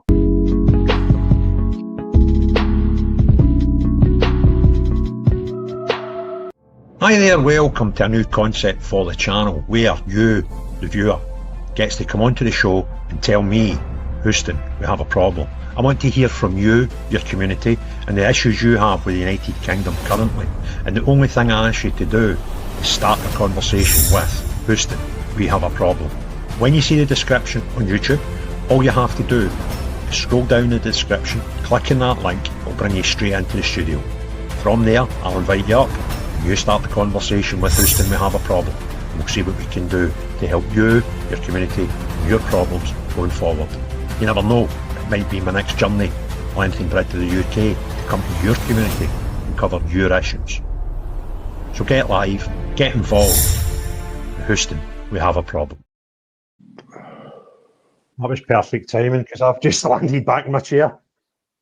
Right, so we've got Stephen up, but I've not heard from Stephen yet.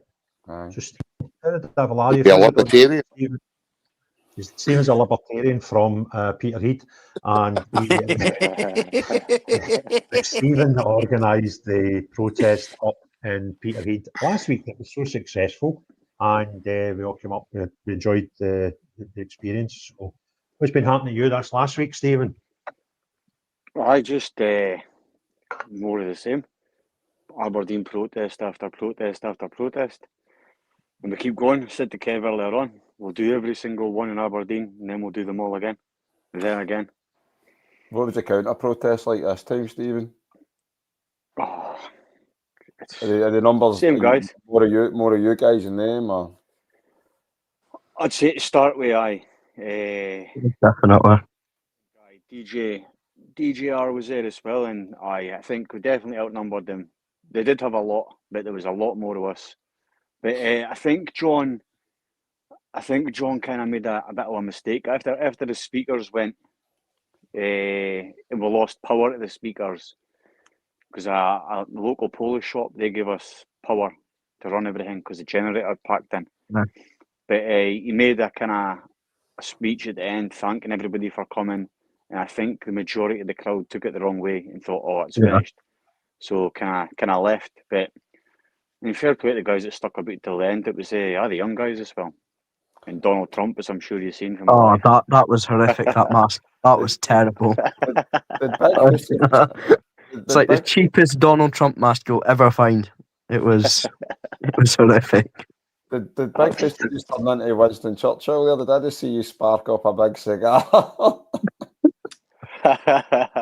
I've got a wee packet here that a couple of the kids had bought us for the football team back at holidays, and I've seen Stephen enjoying one. I have maybe one cigar every week or 2 weeks, to be honest with you. I've just seen him puffing on one, and I thought, I'll actually try to am Sean up and act like a billionaire because he doesn't like them, right? Anyway, so but a problem there with the stuff, and folk thought that the protest was over because somebody says thanks for coming. It was John, the organiser. I think just while the mic was on with the speakers, he wanted to thank everybody, and I think the majority of the crowd took it the wrong way. Said that's it, finished now, so we'll just scarp her. Right. But it's all right. It was his first one. Same as myself, because we jumped on and gave him a hand, but he's just got the next one, depending whether he's allowed to attend, will be better, because it was the same again. What was that, sorry? Who was it brothers up in Aberdeen that have got a bail condition that they can't go to protest? Was it the Marine and his brother or Thor and his brother? Aye, it was Lewis. Lewis. Did you say Thor? Aye, is that the oh, I bet I voice and Brian What's Price, isn't he? that? See for Aye, that was, Aberdeen again. He's a guy in the wings, isn't he? He's getting that gig the next time. It's Flash Gordon Reloaded. Will be big Thor. I thought he was taking the piss to start with until he kept going. I went, that's his voice. That's a crack. He should be the voiceover guy. Hi there, welcome to Peterhead. I thought that was where his voice was going to go normal, and then that was it. I thought it was a wind up when I first heard them. I was like, what a voice. Welcome to Peterhead. I'm not happy and I'm going to spend 10 minutes telling you why. Right? What a wrestler, man. And he works out the boy. He was burst. He looked like me with a polo shirt on when I was 18 stone. He was bursting at the thing. What a speaker. So is it him? Because when he said two brothers, I wasn't sure if it was them two brothers or the Marine and his brother. Aye, it was them two. Like, so what's he been arrested for? He doesn't even know. Aye, he told me it was to do with hate speech. Aye. So aye, he got the same, arrested, charged, released with the bail conditions, no protest. Without an interview, the same as me, with charged without an interview. So they don't actually tell you what you've done. They just by the way, I know a wee bit about that, Craig. See when you went to the cop shop, did you get given a lawyer? I wasn't given one. I was asked if I wanted to get one on my behalf. Did they ask you that straight away? Well, I was at the thing getting processed, before I even get my fingerprints and stuff. So it was early on. I don't know if it was the first thing they said. Okay, because there's a few times like you could maybe see if they don't ask that question, it's against the law now. But it was just in case they did. Sometimes they don't do it. They'll interview you first, and then. Do you know, Sean? It's a shitty experience, right? But as I said to people that weekend, the weekend I got arrested, there was people with lost relatives. There was people that were told they had incurable diseases that weekend. Do you know what I mean? Yeah. The whole scheme of things. It's not that bad. It's shit, but it's not that bad.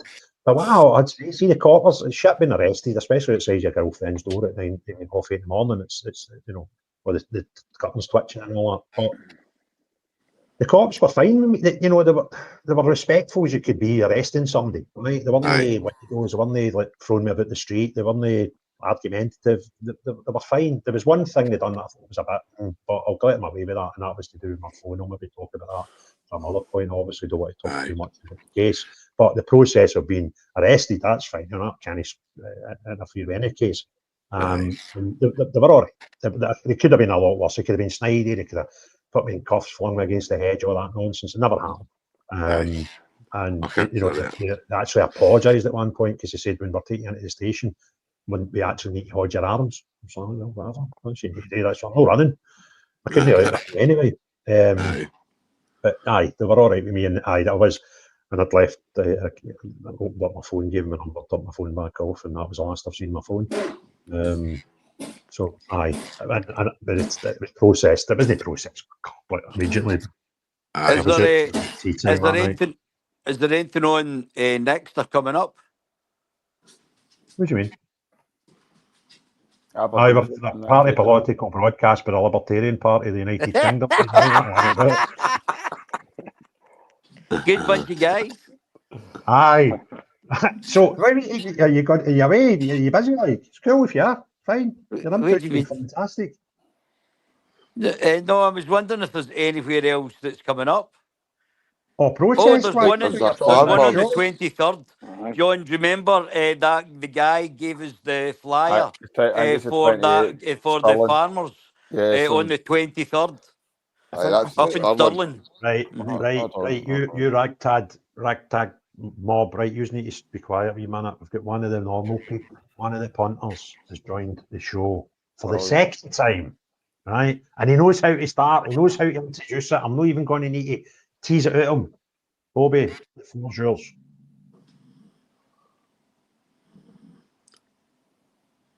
Bobby's on mute. Bobby?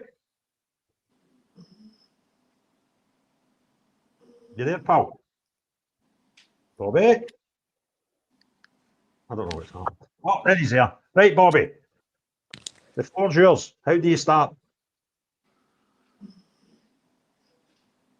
Oh, come on, Bobby. He done it so well last time, didn't he? He done so well the last time. You know, he's Houston, we have a problem.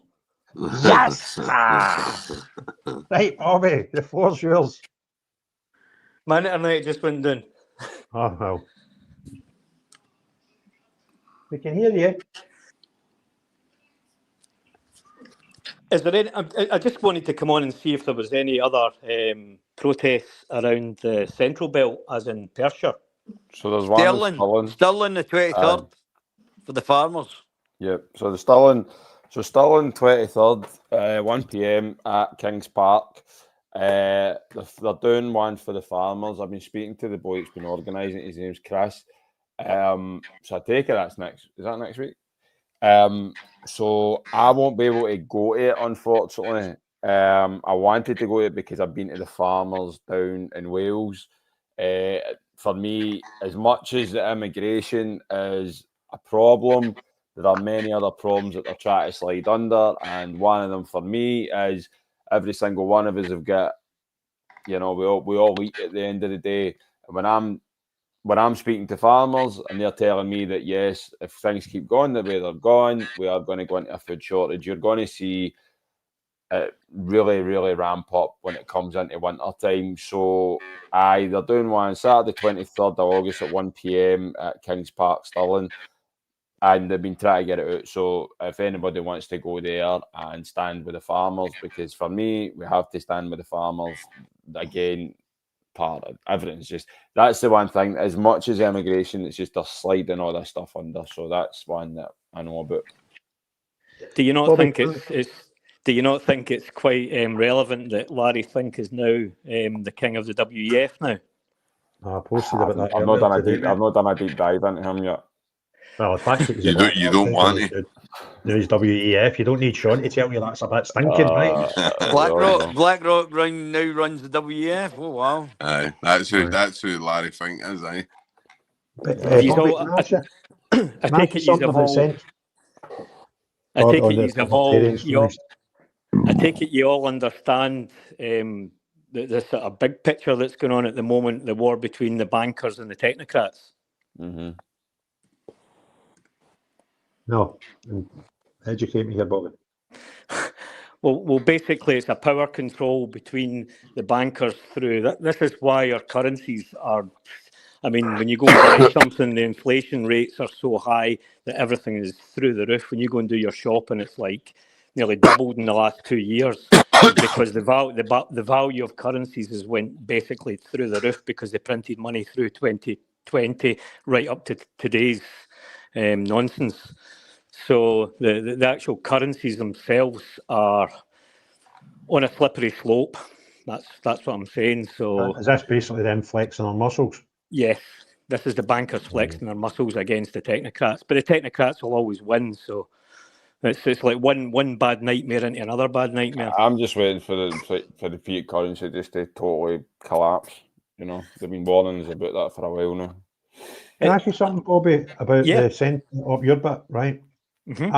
As you know, I was up in Perthshire for 3 days there. And I was annoyed I missed you as well. Aye, and I'm annoyed I never got a free coffee. So, and what I saw, sadly, I've also, in the migrant itself, one of the English boys came up and done a tour, one of the audit guys. He done a tour of Scotland, and he walked from one hotel across the street in Perth to one that's facing him. And I believe there's at least another one or two in that city, which is a big city. That's correct. We kind of think that must be a prime location for the people to say, we've kind of done enough of this, right? And I'll tell you something else about Perthshire, without telling something else about Perthshire. I had someone giving me some information, and because it could cause them some severe problems, I'll probably never talk about it. But I believe there's some really, really dark things going on up in Perth right now. 100%. And I kind of think that place needs some help. The people in Perth, no bothered. or I don't know, are they so under the cosh that that's No, why there's nothing? we went through all this in 21, 22, but we were fighting other things at that time. And so it was all done under the radar, and this is what they do. It's just they deflect things onto something else, and then they throw everything under the radar. But this has been going on a while in Perthshire. It's just it's not really hit the mainstream, or nobody's really talking about it. But it's been going on for a long time now. What, the migrant issue? Yes, yeah, absolutely. Okay, and is it, as you know, as we're seeing in other places? I mean, that place in Falkirk, the thing that was the main driver for that appears to be 2 or 3 incidents of people being abused, 2 minors and an adult, which then made people angry, and you know. I would say it's a matter of time before it really kicks off here. That's all I'm going to say. Well, look forward to coming up to Perth then. Aye, I go up to Perth sometimes twice a week. It's no. You can keep us posted, Bobby, and give us a time and a date. Yeah, I mean, it's the numbers in these hotels is it's just getting ridiculous. I mean, you just don't feel safe walking down the street. And if I was a young girl or a student or a mum or a young family, then it's not good. That's all I'm going to say. It's declined dramatically in 4 years. No, I was shocked. I go up to Perth regular, but I'm never really in the town centre. And all I will say is, what I do want to say is, what I have noticed, a lot of the local shops like haberdasheries and things that were a local business for local people, a lot of those shops have now shut. So all the small businesses have now all closed, and they've all been replaced by barbers. They're a surprise. And this is a thing that I think some people need to go and look into, because I go for my haircut once a month or whatever, and I have never seen so many barbers in Perth. Never. He's not growing your hair? No, it's just, I mean, I'll keep it short. The population hasn't grown that much, okay? But all I'm saying is, certainly the barber shops have grown dramatically. There's one in every single corner. I'm not going to mention any names or anything. I'll let you figure that one out yourself. But Bobby, can I ask you a question? Sure. See the barbers that you've got, your barbers only dealing with cash only? Well, some of them, how can I phrase this in a way? What I will say is, some people are coming in and not even paying for their haircut. Okay. Because there's a couple of barbers through here that are cash only as well. They won't take they any are cash only. You're 100%. These specific ones you're talking about are cash only. Aye. There was somebody in a X-Space one night, and they were talking about some place down south, and they worked it out that in this town, if every single person in the town got their haircut in the town and didn't go outside the town for the haircut, with the amount of barbers, if you get your haircut once a fortnight, the barbers would only have like 3 customers a day, and there was hundreds of them. There was that many. It was just like ridiculous. You're like, well, you need to do more than 3 customers a day to survive. But if everybody got a haircut, they would only have had 3 customers a day. It was bonkers. The ratio, the amount of there's something bigger at play. That's for 100%. Sure. I mean, Bobby, we've been talking for how long? Bobby's been one of my good mates, to be honest with you. A long time. That man basically saved my life, if I'm being honest with you. He's been brilliant with me. Bobby, one thing I was telling Craig, because I don't want to tell your job, but your job's very high end. We were talking about the water, mate, and people in Scotland seem to think that the water in Scotland is absolutely fantastic. Now, you kind of work in that industry. Would that be correct in saying that? Yeah. I mean, all I will say is what they do. If you let's take Scottish Water. Let's take Scottish Water. They do tests every month on local reservoirs and things, and they do all their tests. All I'm going to say on that subject matter is what people need to look at is what they don't test for. Because they sure as hell like to put in what they do test for, but they never ever tell you what they don't test for. You talk about testing for things in the water or testing for other things. Yeah. I mean, No. I can give you an Did example. they test for fluoride, Bobby? You always have natural fluoride in all water courses, so I'm not going to go into fluoride is another subject matter which is being added into English water. It doesn't get added into Scottish water because there's a law against it. Right. So we're not going to have that problem in Scotland, hopefully. They are trying it. I do believe they tried it in Clyde Bank, or they're trying to put down laws to try and bring it into Clyde Bank. But fluoride is there's other things that are just as bad, like trihalomethanes is one, which is THMs. They should not be in any water course whatsoever. There's other things there as well. There's a number of chemicals and products that are in the water course that should not be there. Pesticides is one, which they don't even test for.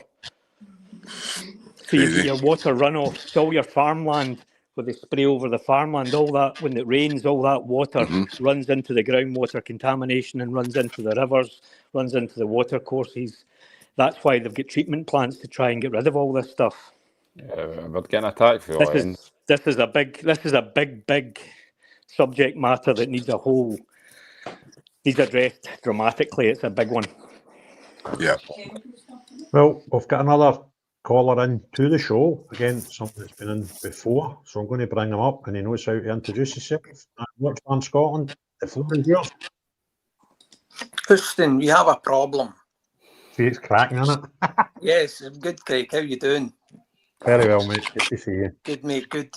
I'm just wanting to make a wee point here on the what's been called racists all the time, Craig.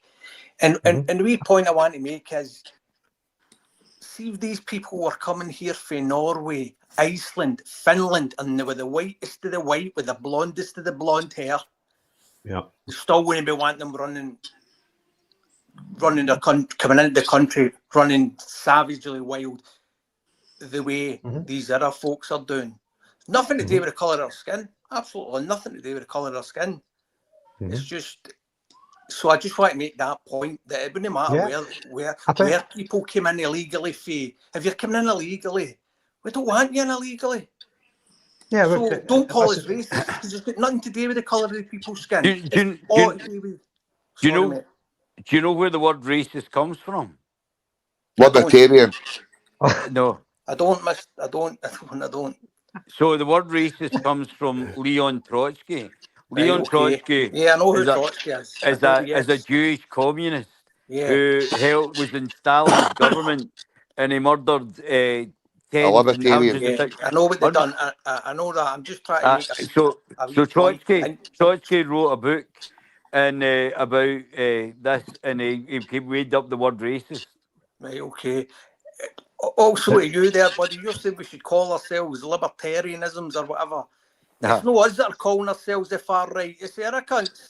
Yeah, I know. That's why I think we should take the narrative. That you're right what you said. That's why I think we should take the narrative. We're not calling ourselves. They're calling us the far right. Tell them to call us the libertarians. Everybody start calling it. Everybody start saying it, and then it'll change the dynamic. You know. But it won't change it if they decide to change it. The people. You can change it. You can change it.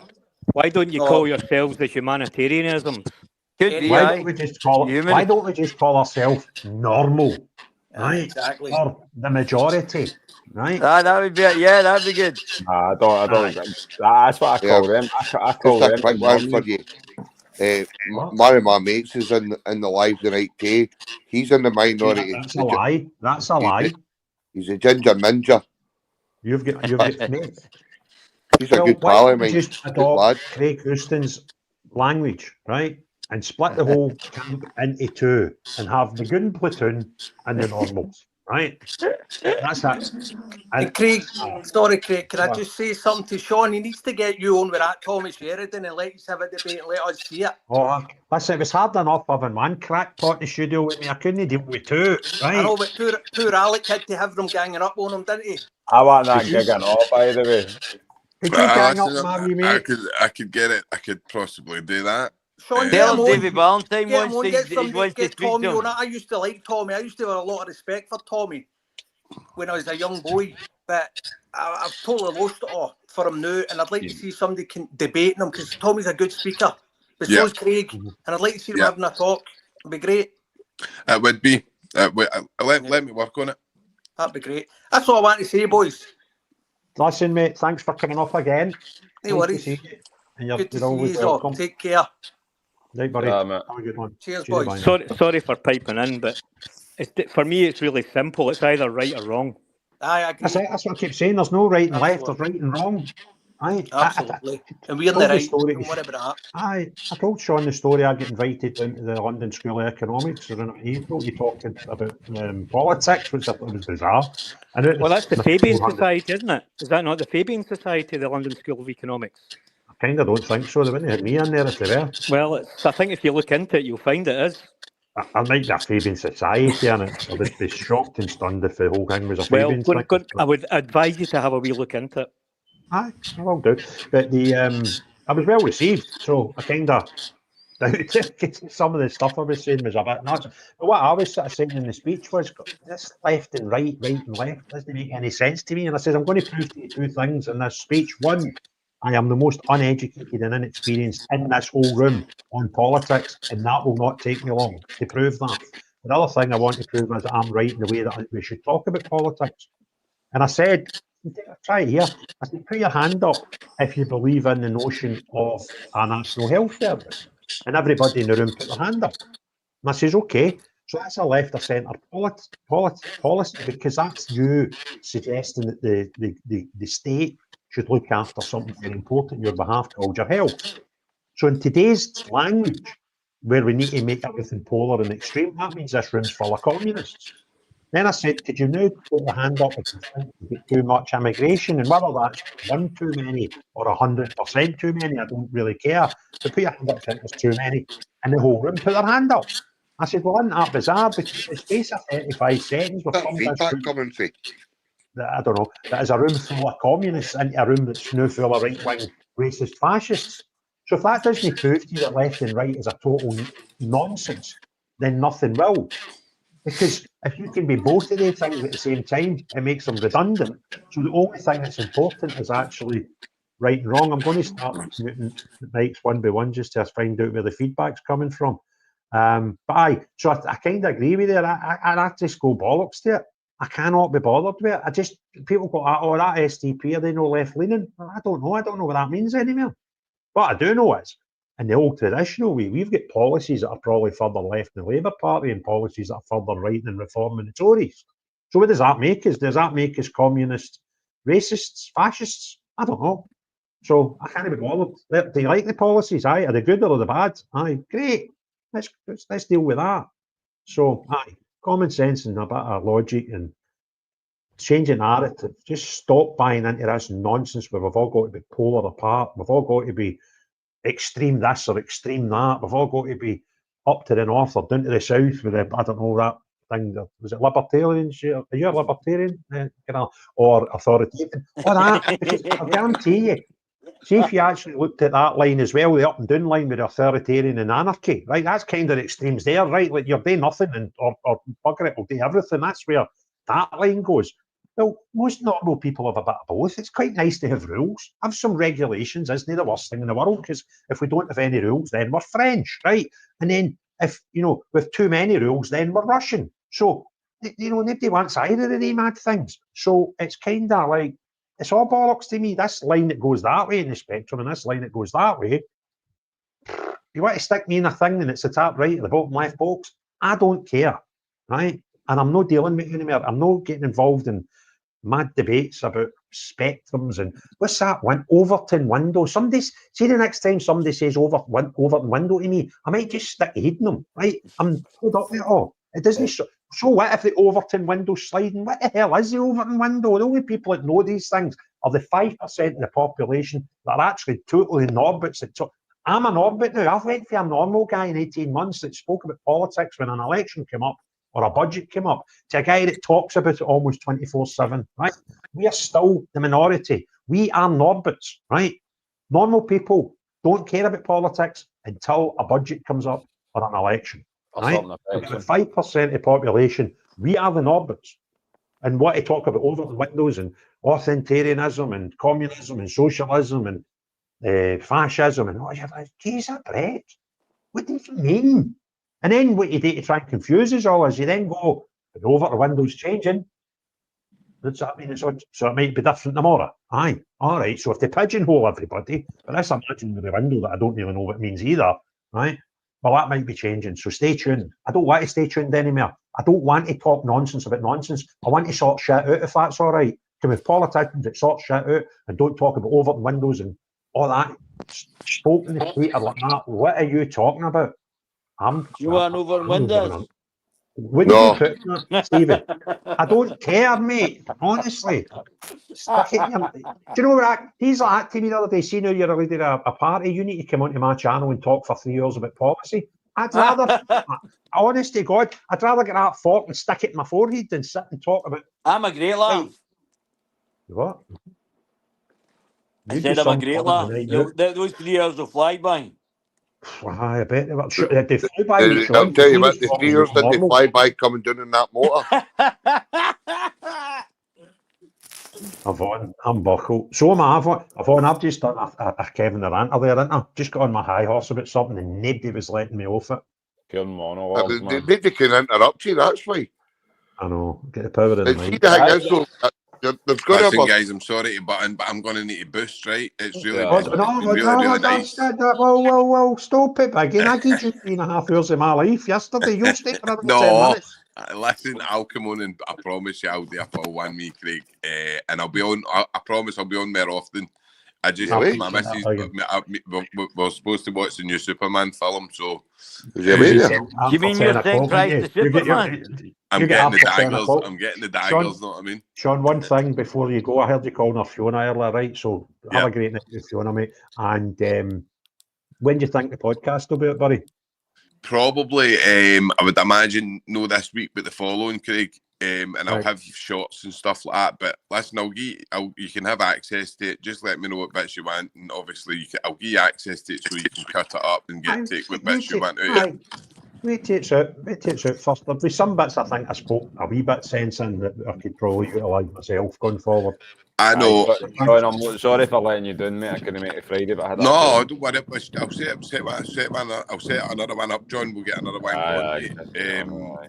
It's just obviously it's hard to get. It's hard sometimes when you do the panel ones. It's trying to get everybody at the one time. Do you know what I mean? It's always somebody like. Get me the big man there with Sheridan and somebody else, mate. That'll be funny. I know. Listen, I wouldn't. I'm Tommy's. I like Tommy, by the way, and I know a lot of people on here won't like him, but and he's a great talker, man. But I mean, I don't agree with Tommy with everything. Do you know what I mean? That's my stance, and it's like I'm myself. I'm the same way as Craig is, and I'm myself.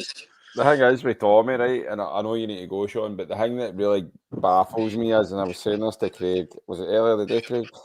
He'd remember he'd done that debate panel with you and Alex.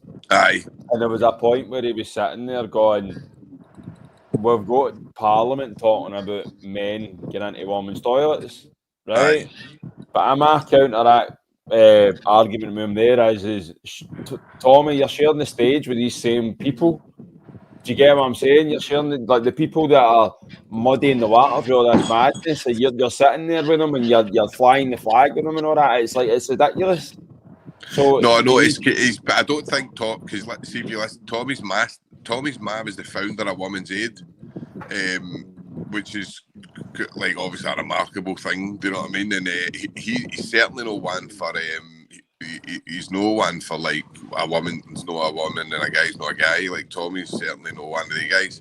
I don't know why he chooses to. You need to ask him that. I don't know why he chooses to stand with people. I don't go to these things because I think they're all divisive, but that's only my opinion. Do you know what I mean? It's like, what I was saying is it was like when Alex went to the one last year, the one that Craig spoke at. Aye. So last year when Craig was there, they were in George Square. And Tommy was at the other side, but then you had all the trans mob and all that sitting there, and you're sitting there going, "This is just Lazoo over here, man." Do you get what I'm saying? Aye, no, it's madness. I can assure you, he's no like, and he's no on that kind of thing. But listen, I understand why you would say why you standing with him. Then, do you know what I mean? But that's something you need to take up with him, man. See Tommy Sheridan, I could probably sum him up in one word: libertarian. Nah, He'll be welcome into my party. Tell him I'm asking It's been a for pleasure, him mate. going on the griller.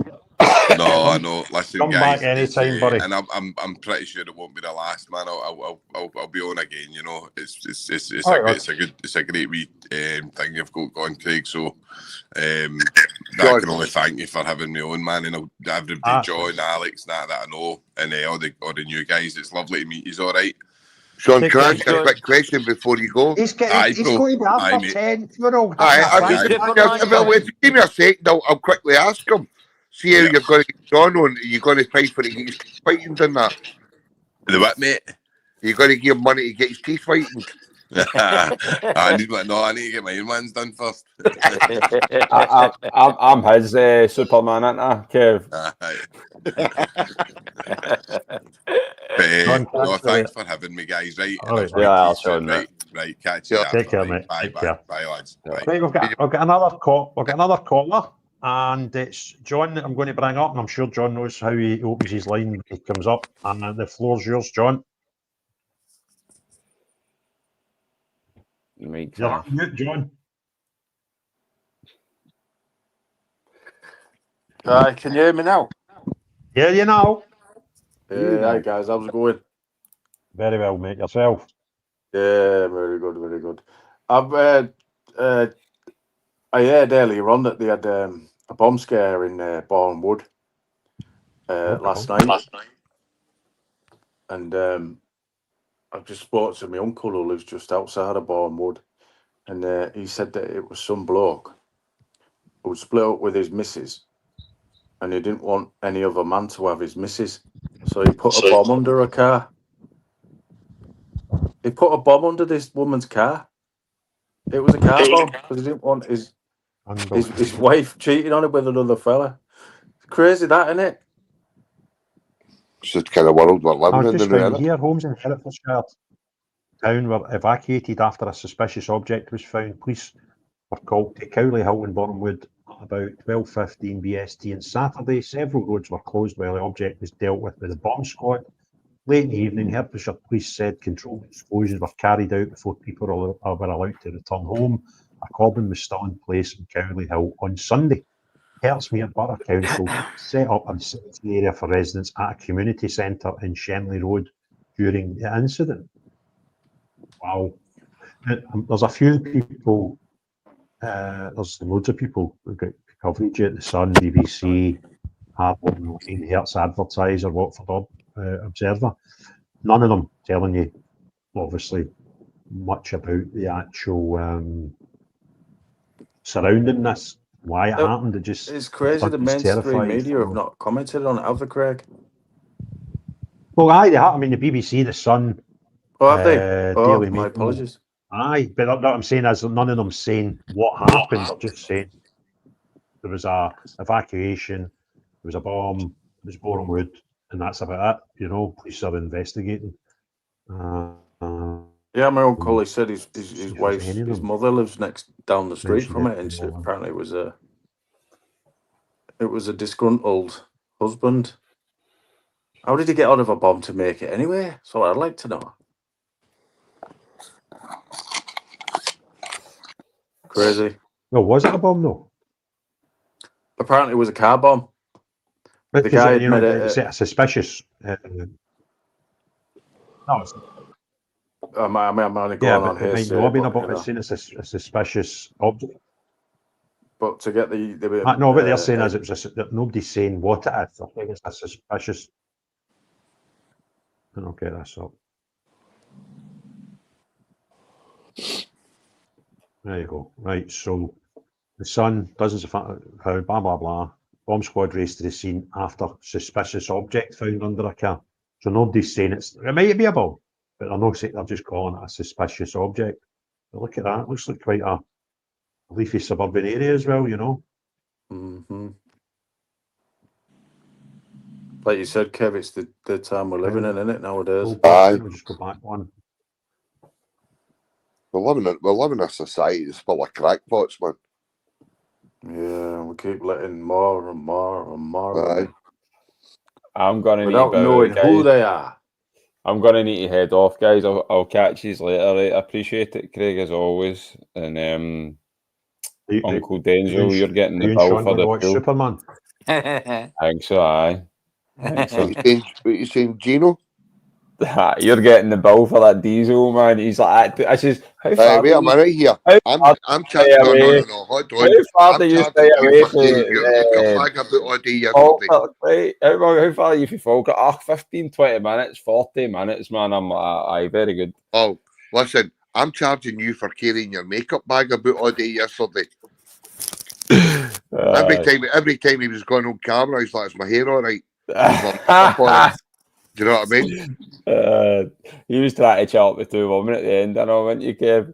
Oh, the eye candy team there. He said, the amount of stuff I have to edit with him, by the way. Unbelievable, man. Anyway, right, on that note, I'll catch you later and bring the noise, man. John. John. Yep. The Anna Ta-ra, has John. put residents who was evacuated said 3 bombs were found and safely detonated. The plot thickens, huh? There's one for you to dig into again. I not got enough to dig into. No, because you like all that stuff. Keeps you busy. Oh no, but listen, I've got a rucksack, right? And it's kind of like that, isn't it? Right? If you just want to throw more in. Are you going up to Aberdeen next week, Craig? No, that I'm not hunting for a lift. I don't here. know is the honest answer. I need to be in Perth on Sunday morning at really early after clock, right? So I'm like, don't fancy going all the way up to Aberdeen, driving all the way back down, and then driving up to Perth again at stupid o'clock because that's right. That makes sense. It's just like mad. So I was thinking either go up, stay in Aberdeen, leave Aberdeen earlier, or just even stop somewhere between Aberdeen and Perth and sort of break a day up there. I've got main family and stuff like that. To What time's the kick-off for that one next Saturday? About 6 p.m. Oh, it's a night time one again. Aye, but it usually starts getting busy around about 4:30. That's what I was told. Right, well, if I leave here Wednesday, I'll get up there in time. You need to leave the now, going in that yellow bumblebee you've got. I should speak to my mate, the Ginger Ninja, get him to go to one of these things, man. If you ain't come back, man, wait till you see him go. What did you John taking call him your up, scooter? Kev? What's that? Are you taking him up, aye? I mean, I'm going to come up because I was looking at the weather forecast. It'll be a decent day. It'll be a decent drive up. I'll head up and then I'll come and stand with you guys, and then I told John. I says, obviously John Carr and Josh, Fair and Air coming back up again. They're about to get a promo video on Monday for it. But I did tell him after you messaged me and let me know. I says there will be a special guest up for Glasgow in attendance, and he's an absolute menace on a microphone. But Craig, I'll bring my loudspeaker up with me. Look, birds on the ceiling. Big Craig's looking quite Lex Luthor there with a cigar because of the Superman stuff. Remember, who was it that played Lex Luthor in the original Star Wars? I'm probably the only one old enough to remember the original Superman. Yeah. No, I can remember the original, but I can't remember who it was that played him. What's his name? Gene Hackman. Gene Hackman. Well done, Bob. Well done, that man. Well done, that libertarian. I'll give you a website, Craig, so you can stock up. Get a massive discount as well. Don't see that there. That should do me about 3 months. Right? If I stock up, it'll do me 3 weeks. I did like that one I told you about that I bumped into in Dubrovnik. That was a nice cigar. Oh, to Bobby, by the way. I was thinking our boy Bobby, but a clever boy. Papped him. There's another libertarian. Aye, too many of the libertarians. There he's staying lively, but look, he's staying lively. Is he still there? for throwing things into the comments. There you go, Gene Hackman. Oh, actually, yes. Right. Oh, by the way, on that, there was something else I meant to do that other night. I forgot all about it. I'm going to change the screens a wee bit. Right. See my new studio set up. I'm nearly there. Right. I'm going to have the rest of the balls done, and then I'm going to put the table this way and have guests in, right, and do stuff like that. Anyway, see the lights at the back? Yellow. We're on yellow. We can do anything here, and I'm going to leave myself wide open, looking at the panel that I've got in front of me. I'm not of the same mind with me as a football, right? But look at that, it's lovely. What? That disco. Right, we can have all the colours of the rainbow, right? Oh. So we're going to let you pick. You can have blue, Not the colours of the rainbow, but you yellow, you or red. one We'll go to alphabet. 4, right? So we can have blue, green, yellow, or red for the rest of the show. And if you stick it in, keep the poll going for the next 3 minutes in the comments sections. Blue, red, yellow, or green. And we'll play out the last 5-10 Well, minutes. listen, knowing your audience, it's got to be blue. Look at this. You need a Need to portrait keep it image. rainbow off. Get Need her- to keep it rainbow off for your Ewan or Sophie, whatever you want to call him. In your, Get Sophie in your doing call a in bit of next. right, we'll do a bit of this. That's nice. The blue looks nice. Oh, we're getting a lot of red here, Craig. Oh, aye, nice. There. See, I've got. There's one you can do with music, right? And you can go. That's a belter. I don't want that playing too long, or I'll get demonetized for. That's good, aye. Copyright. So anyway, okay, I like my new toy. So I've got a few other bits, and there's some people. I need to actually thank some people because I was just clicking on them as I went in. We've got where are we? Bob Hunter, Wendy Moore, Bob Hunter again, Bob Hunter again. Bob Hunter's gone nuts. We've got 4 loads of people, and 3 of them's Bob Hunter. So these are people that have gave me what I think they call them super stickers, and that super chat, and that goes into the pot that YouTube give me at the end of the month. And the super chats and anybody that's taking out a membership for the channel, what I do with that money is I buy things like the lights, like the cameras, like, and then something that DGR's helped me with. The latest key thing is a drone, right? And I'm still trying to work out how to play it properly. And DGR's been helping me really well with that. So that the money that comes in to YouTube through the supers and the memberships and stuff, that's kind of what I use it for. And all this stuff that's going on in the other bits and bobs that I've got lined up for in the studio. And the other thing is the buy me a coffee thing, which only started when I went to Greece, because I thought this is going to cost me a few quid. And I thought if I could get £200 or £300 in donations through that, that would help me a lot. Well, a week later, after coming back and putting out a couple of videos, it blew it. And I got all the money back for the trip on Buy Me a Coffee. So there's a wee bit in the kitty for Buy Me a Coffee. There's maybe 200 or 300, 400 quid. I'll need to count it up. And that's sitting there for the next trip. And the next trip is going to be even more expensive than To Switzerland with me?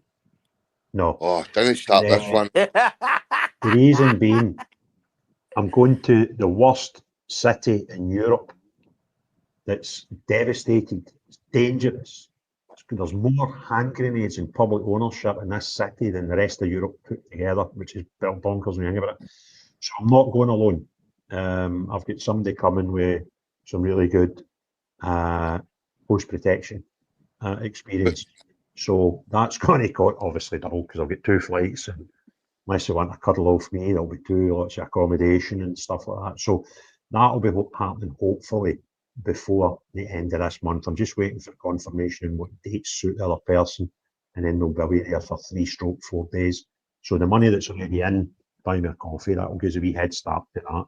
I reckon the trip, I was looking at it the other day, and it's going to be about, I think it was mentals, I think. I was trying to get a car. The rent a car really was a bit mental. It was about 300 quid. So it'll be probably about 1,200 to 1,500 quid. That'll be sort of roughly the costs for it. as I say, I'm about 300 or 400 quid in already. So that's what the buy my coffees are used for, folks. And I do appreciate. I can't believe that people watch my nonsense and go, "Can I give you some money?" I do get paid off YouTube with adverts, and that doesn't cost anybody.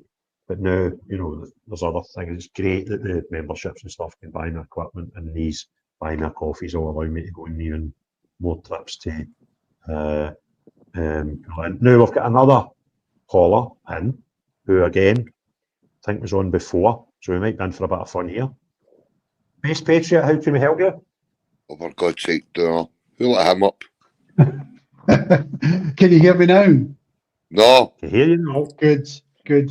That means You I've better start this the overcome- way everybody else starts it, or you're getting parked That's the way out. I've overcome my technical challenges and my intellectual poverty when it comes to working technology. But I saw a fabulous statistic tonight that I just wanted to share with you guys, and it came back to barber shops and why they're so prolific, right? And I'm doing some investigations in the background. It's not Turn the quite mic on. finished yet. But Mic is. can you not hear me? I hear you fine. Forget about him. Good. He's a libertarian. He's living in planet as usual. Him and David Stark should probably hang a bit together. Anyway, one of the things I picked up on the Fountain of All Knowledge that is X, right? That I can't believe until I go for a haircut, right? But apparently, 85% of the world's refugees are Muslim. Right? 85% of the world's refugees are Muslim, but they never seek asylum in the 56 Muslim countries that are in the world. They only ever seek asylum in the non-Muslim countries. So I had heard this rumour that I'm still investigating, which I like to do in my spare time, as sad as I am, that, we've all seen the explosion in barber shops in the UK, and it came back to the caliphate that was the ISIS assembled state in Syria, Iraq, and I forget the other country. But obviously we all remember this because it was in the news, right? And there was tens of thousands of people going over there. It was sponsored by organisations like the Muslim Brotherhood and so on. And then it evaporated because the US and various coalition forces wiped out. But where did they all go? Where did all these fighting men go? Because they didn't all die in Syria and Iraq. Where did they all end up? Britain. That's my here. Right. That's my problem, Hoosty. Right. I can't figure out where they've all gone. Try to do the research. Try to do the numbers of barber shops, immigration figures, who's funding them. Because these are expensive seats and dinghies, right? You'd be cheaper getting around the world cruise than it would be to get a dinghy from Cali to the UK, if you believe the smash the gangs rhetoric they were hearing.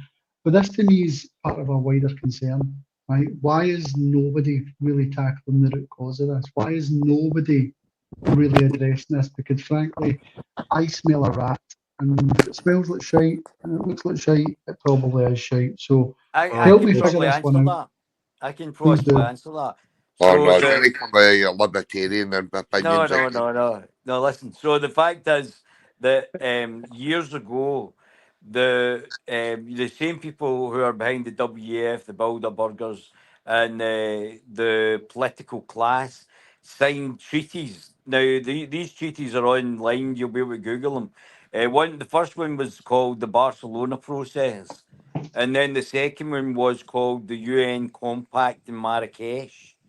And sorry, that was the third one. And then the second one in between those two was the Union of the Mediterranean.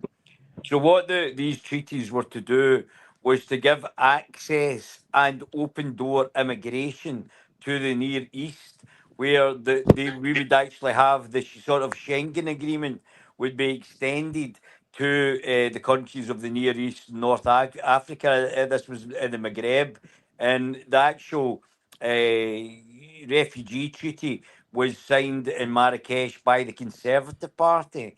So there was always the door. It was always by the globalist political parties, which would include the Lib Lab Con Party, or the Nationalist Party, whether it be Sinn Féin, SNP, or in Sinn Féin, SNP, or the Welsh Nationalists. Every one of them were shills for basically the globalists, and they were all on board the move for open borders, and that was to gain access to the markets as well. Right, Gorilla. So So I'm on this, right? Bear with me here, Craig, because I do want to dig a little bit deeper on this. So we've got the Barcelona process. What was the other two you mentioned? the Union of the Mediterranean was the second one, Union of the Mediterranean. and the refugee thing on Marrakesh, which is Morocco. Okay. This was signed by the Conservative Party, bear in mind, but every one of the major political parties, whether it be the Lib Lab Con Party or any of the nationalists, including the Greens are about a bunch of morons. So, but they actually still fit into the WEF agenda by promoting the green agenda, which allows taxpayers' money to be stolen and put into green energy, which is probably not the most efficient. Right. I'll come on to that in a minute, right? Because what I'm currently investigating is venture capitalist and investment firms influence across the World Economic Forum because of Larry Fink and so on, but also the Davos relationship between Tony Blair and his investment firm and stuff like That's that. right. Well, So, Tony Blair was just a globalist as well. yeah, you know, and that's part of the problem as well, because his stench still permeates the halls of the Labour Party, frankly, right? Because the one that triggered this analysis that I like to do, because I do like to dig deep in some of this stuff when I have the time, is what did Larry Fink and Bill Gates talk about when they visited Downing Street just after the UK election and just prior to the UK budget, which saw inheritance tax skyrocket on farmers? Well, apparently Larry Finks has bought up a substantial amount of British property through BlackRock.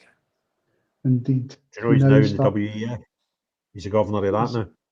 That's what triggered this analysis. So you know, full transparency, I don't do the analysis. I've got various AI agents and stuff like that go away and through the internet and the policy definitions and various LinkedIn profiles that do all of this analysis for me, right? And basically what I've found already around some of this stuff is, you know, that the Davos and World Economic Forum is just a really scary. Apparently it brings together 3,000 leaders for 130 countries, with 350 of those are government leaders, including 60 heads of state. Right. So bearing in mind, this is a private party that elites only get invited to, and 60 of those are heads of state. And you can't tell me that the people who sit in these aren't touting for jobs, right? So when they leave government and they go somewhere else, they end up employed by a lot of these companies and stuff like that. And you can't tell me these aren't plain sycophants based on their political position to secure after politics type jobs, right? No, and I wouldn't think be surprised. you're not wrong. You're not wrong what you said, but I would think that what their agenda is to use taxpayers' money to set up whatever the cause is, and then the effect is to pour taxpayers' money at the solution. And so it doesn't matter if it's a green agenda, 15-minute cities. It doesn't matter what they've decided is the problem. The solution is to raise taxpayers, raise taxes, and to pay them through taxpayers' money. Well, so here's the interesting part, right? So when you think about Al Gore, what's he famous for? Sorry, say that again, buddy. You're breaking up. Al Gore, what do you think he's famous for? Who? Al Gore. You never heard of Al him? Gore. Al Gore. Well, he was the climate change. He was doing all the climate change. Although he had a villa on the actual beach, which didn't really make very much sense if you think the seas are going to rise. The sea rises and stuff like that.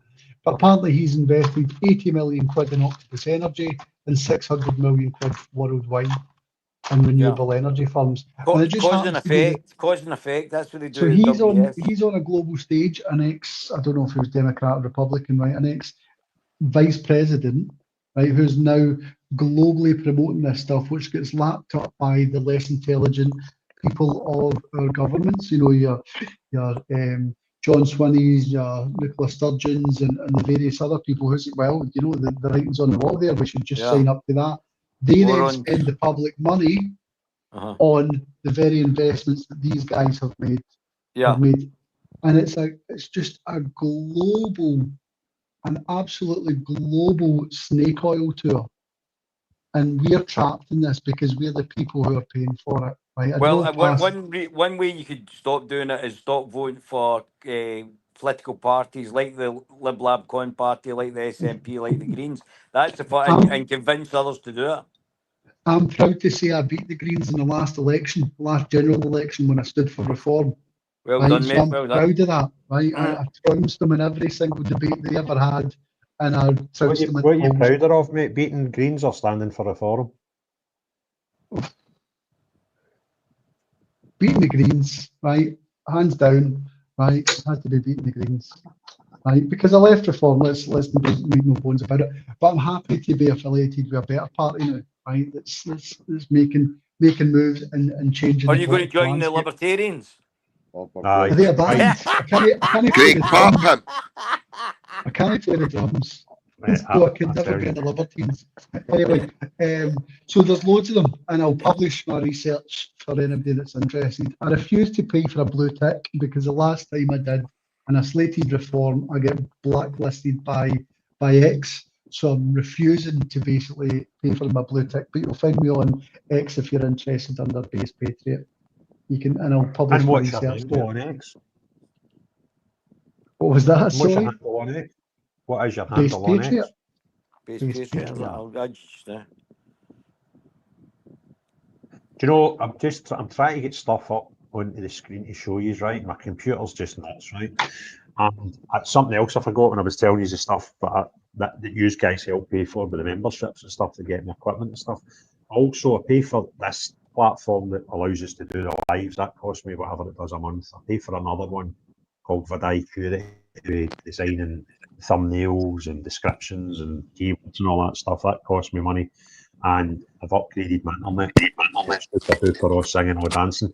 I spoke to any supplier that comes into this area, and they were all offering me the same speed, and that it's the up speed that's the problem for me, not the down speed that normal people do. So I found a They're company, offering you speed? Hypertronics, and you're actually going to put a cable through next to my door in here, and it'll, even in the worst estimates, the one that they're telling me, it will be like 50 times quicker, right? But even if it's that good and it's half of that good, it'll still be, even the worst case scenario, will be 20 times quicker. And hopefully, when I'm putting stuff up on the screens and all that, it will help me upload my videos 20 times quicker and all that. So I can't wait to get that. And then try and do stuff like show folk stuff on the screen. That will be better. I just saw on paper saying there about these people that are getting brought out of these ISIS. Obviously, we wonder where all these ISIS ex-troops have been. The biggest concern you're going to need to watch is if Britain send troops into Europe, because that's going to leave us wide open. And if they send troops into Ukraine, right, which they're talking about actually putting boots on the ground to assist the Ukrainians, right, I think that's when we're going to really see the problems that we really have got going on in our country. Because all these people that stand at these hotels, Craig, you know it yourself again, right? We were up at Aberdeen, right? You seen Gino done an interview with that young lassie, and it's the same everywhere. You're hearing it. Every one of these hotels, there's no women and children. It's all men, all men. And there was a guy it works in a hotel in a place called Blackburn in Scotland, right? It's called the Cairn, right? Now, I don't know if Willie's still in the chat. He might put a comment in, right? But that again is another hotel. It's just all men. There's 3 hotels in that area now, all within a 2-mile radius. Do you know what I mean? And every hotel that I go out and I look at, it's just all men that's standing outside it. So I asked that question yesterday to Falkirk when one of the gun platoon were standing with refugees welcome. And I asked them, I said, what makes the people in there a refugee And I got the answer back with they're fleeing countries that are war torn. I says, well, where's the women and children then? What Do you know France? what I mean? They just won't answer that. Do you know what I mean? They're just they're complete idiots. Yeah, but They I would go back to Kev what I was talking about before, and the fact that this has been Well, I done was from kind the of top talking there, down. but you Oh carry no, on. sorry, You're a mate. Carry on, libertarian. carry on. Do you know what I mean? Jesus, hey, because he's a libertarian, he just thinks he gets I to say pipe in. libertarian. Oh, Kev, see when you're finished, let me give me a 3-second warning of you finishing, because I've got something I'm going to put up on the big screen. Right. Hey, well, I'll just quickly finish on this one. But these people think they're standing at these protests and they're thinking they're doing the right thing, and they're actually doing the worst thing possible to this country. And honestly, any person that turns up on these protests and stands on the other side of the fence, you really need to look at yourselves, because you are traitors to this country. That's exactly what you are, because the people in that building and in the hotels are going to turn on you quicker than they're going to turn on us. Anyway, well, here's the libertarians. That's brilliant, awesome. They're awesome. That's the libertines, but they're awesome. Oh yeah, here we go. There's the boys there doing some libertarian shit. Oh, yeah, that's excellent. Brilliant. Look at them all libertarian all over the place. Fantastic. You remember a party based on their tunes? No, I'll tell you what is I personally think the most libertarian song is Paolo Nutini and Iron Sky. Right. I think that's the most libertarian song. I was listening the other night. So, Brilliant. Yes. your house for a party, I need to listen to a speech by the libertarians and listen to Paolo Nutini. Aye. I'm That's leaving what we do. to Edinburgh, just in case I end up in your gaff. Hey, cheeky, Houston. We'll give you a stuffed gorilla you can cuddle. Aye, if I wasn't cheeky, you wouldn't recognise me. Right? Unbelievable. Right, I'm going to give you a wee 10-minute warning. So if you've not been up and you're sitting in the viewers going, I really would like to go up here and say something, go in. If you're in YouTube, it's in the description. If you're on X, I think it's in the title. If you're in Facebook, it's in the description. There's a link there. Click it and come in. And I'm going to suggest that we cut this off at 22:45, 10:45. So that'll give me enough time to get myself ready for my bed and hopefully reading the pillar for 11 o'clock. And make sure everybody subscribes to the Gorilla TV channel on YouTube. I'm 22 off 2,000. So I'm looking for 22 subscribers. Mate, give you a laugh, right? See the young boy that's the Marine that get papped out in the Marines? Uh-huh. Oh, John Carr, right? Wait, John Carr. I'm going to go get a laugh, right? Now, somebody came up and told us in the last live that he had a YouTube channel. He just started a new YouTube channel, right? Uh-huh. And we went on and we had a wee look. And at that time, he had, was it 42 subscribers? Wow. Yeah. It was 42. With 42, right. So I'm going to just show you. So I say to everybody, you need to go and like his thing. He's subscribed to him, right? See, 5 minutes later, we'd got him up, doubled it, didn't we, Kev? Wow. Aye. It was like 90 or 80. Aye, DJ, you were there as well. There you go. He's now at 579. Now, I'm not saying they were all, right? But it was mad. It was like, with that, I mean, like, come on, about laugh. See, by the end of the night, if we can get him to double it, that'd be great, right? And it was Well, he's nearly monetising 1,000, isn't he? Aye, and he was doubled it with it. In the next 5 minutes, we kept, it's a 79 already, right? It was magic. So there you go. That's excellent. Just so you know where to go, right? John Carr, British Uprising, love it. I'll add them. Do my You're going to get him onto this, Craig. Where's the hairy libertarian? Well, have you watched his speech? You know my problem. I've seen some of his speeches. He's quite sound, aye. You're going to get him. You're going to get him on here, Craig. I said, mate, see the video they just put out, right? There was about 20 comments. We've just been sent to Craig to subscribe to you, right? And so these comments. and he reached and said thanks on Twitter, and I was like, mate, you need to come on and do a pod. And he's like, oh, I'd love that. So there's a friendly gorilla. That's where you have to go as well. And the last one I'm going to give you a punt to is our young media chap that's been in all night, quiet as a mouse, but doing a stellar job. That's DGR Media.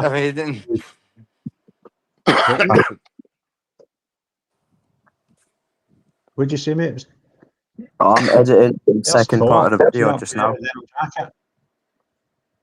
Oh yeah, there's that boy there. That's Thor that we were talking about. That's him. It's him and his brother that are not allowed to go to protests now.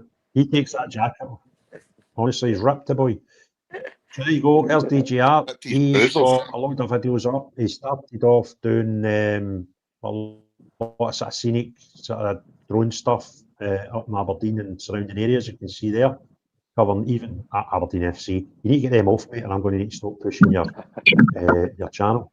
I need to get that one for the Aberdeen Stadium walking tour. That take up 3 minutes. And then, as you can see here, his channel changed a wee bit and started covering all the protests and stuff. So there's some good stuff there. That tour as well, it tells you to bring your own duster.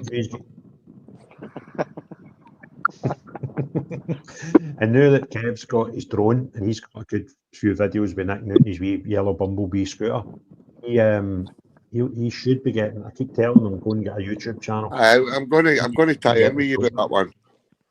Do you know Falkirk Sky? What? Sorry, mate? I thought he said it pulled out of Sky today. No, yesterday. It fell out of the sky yesterday because I didn't charge the batteries. Well, Kev, see the one that DGR pointed me to and helped me get right? This one's dead clever. See if it gets out of range or it goes out of battery. Do you know it flies back to you? Wow. It's got an automatic return. So also gives you a warning on the screen. Right. So did you get yours back? I mean, I've got it back. I mean, look, I'm saying it dropped to the sky. Didn't he just drop what a brick? But what I done was, you've been to that hotel, Craig, right? So they wouldn't let me fly the drone to start because there was the police helicopters and that were up. And then later on, the helicopter was away. So I wanted to try and get an aerial view of the crowd. So I went back out and I spoke to the police liaison officer. And I said to him, I says, look, the helicopter's away, can I put my drone up? And he says, well, you can't put it up here, but you can go out to the car park and you can do it in as long as you don't fly on the top of the crowd. Yeah, and he's like, have you got a license? And I said, I am Captain Kev. You know what I mean? So he didn't find that funny. So I had my operator ID and flyer ID on my phone anyway, so I showed him it, and then so what I done was I went there, and I got it up in the air, and I was kind of playing about, and I got a couple of decent shots, but then the next minute, you just see the thing just starting to come down. I'm trying to push up, and the thing when they go up, man, it just kept coming down and down and down and down. I was like, fuck, that's it, it's done. So I went and put another battery in, didn't work. Put another battery in, didn't work. So when I get home Sunday, I put all 3 batteries on to charge, so the thing's on charge now.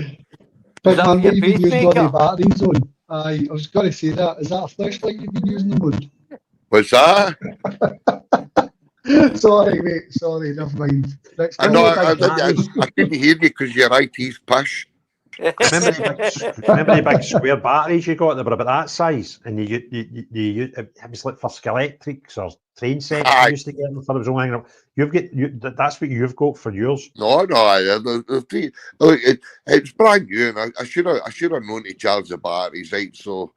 It's kind of like you kind of need a battery. The whole thing will go up. It's reliant on the thing actually being able to fly. Right? What they should get, they had the robot wars, and they should get drone wars where they crash into each other. Me versus Kev. What?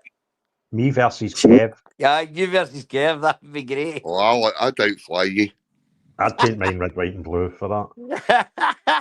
There we go. We could televise it. Have you taped your operator ID onto your drone? No. That's Aye, kind of, yeah. you need to do that or you're breaking the law, you maniac. You've done the same test as me, right? I must probably got that question wrong. The operator Well, ID you got right. to the drone for it to be legal.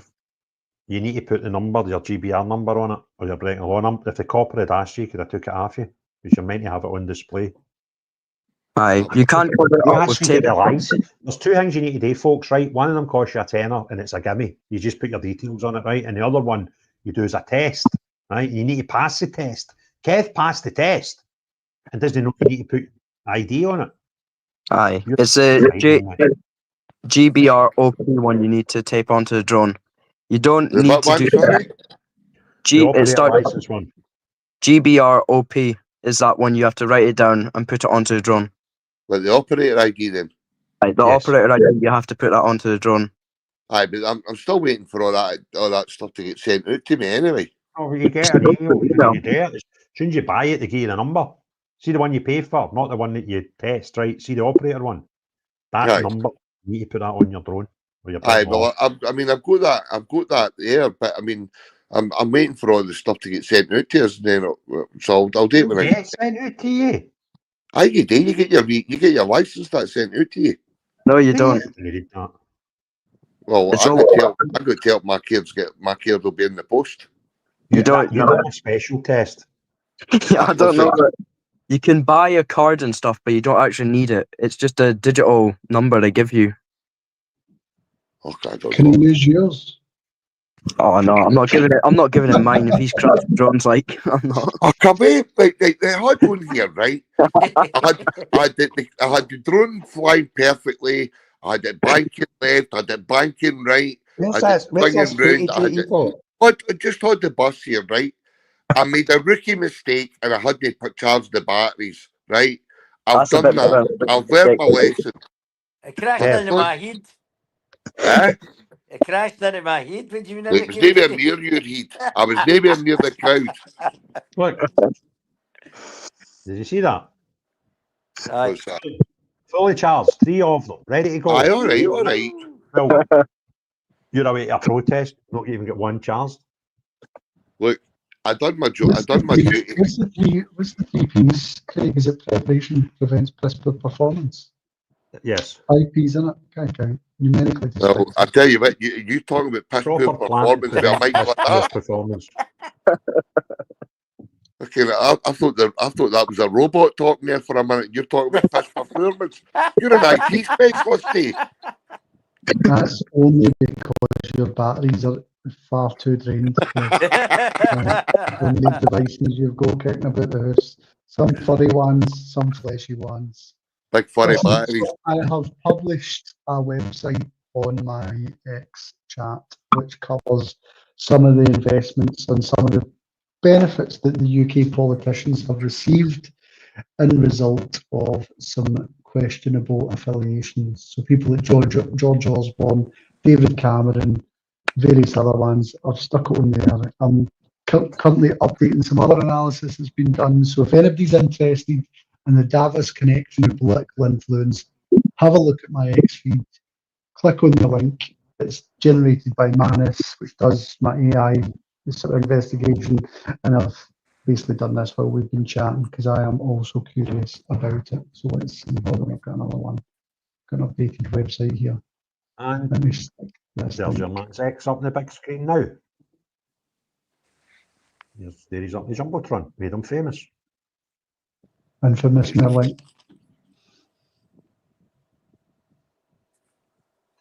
Right, well that is 22.46 and I said I was getting in my pit at 22.45, so I'm into overtime here.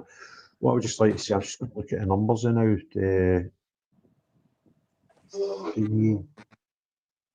We had more watching on X than GB News, which is a bit nuts. But that's down to Basil, because Basil's got like 100,000 odd. Wow. And along with the come in for 5 minutes, he always leaves his stream open.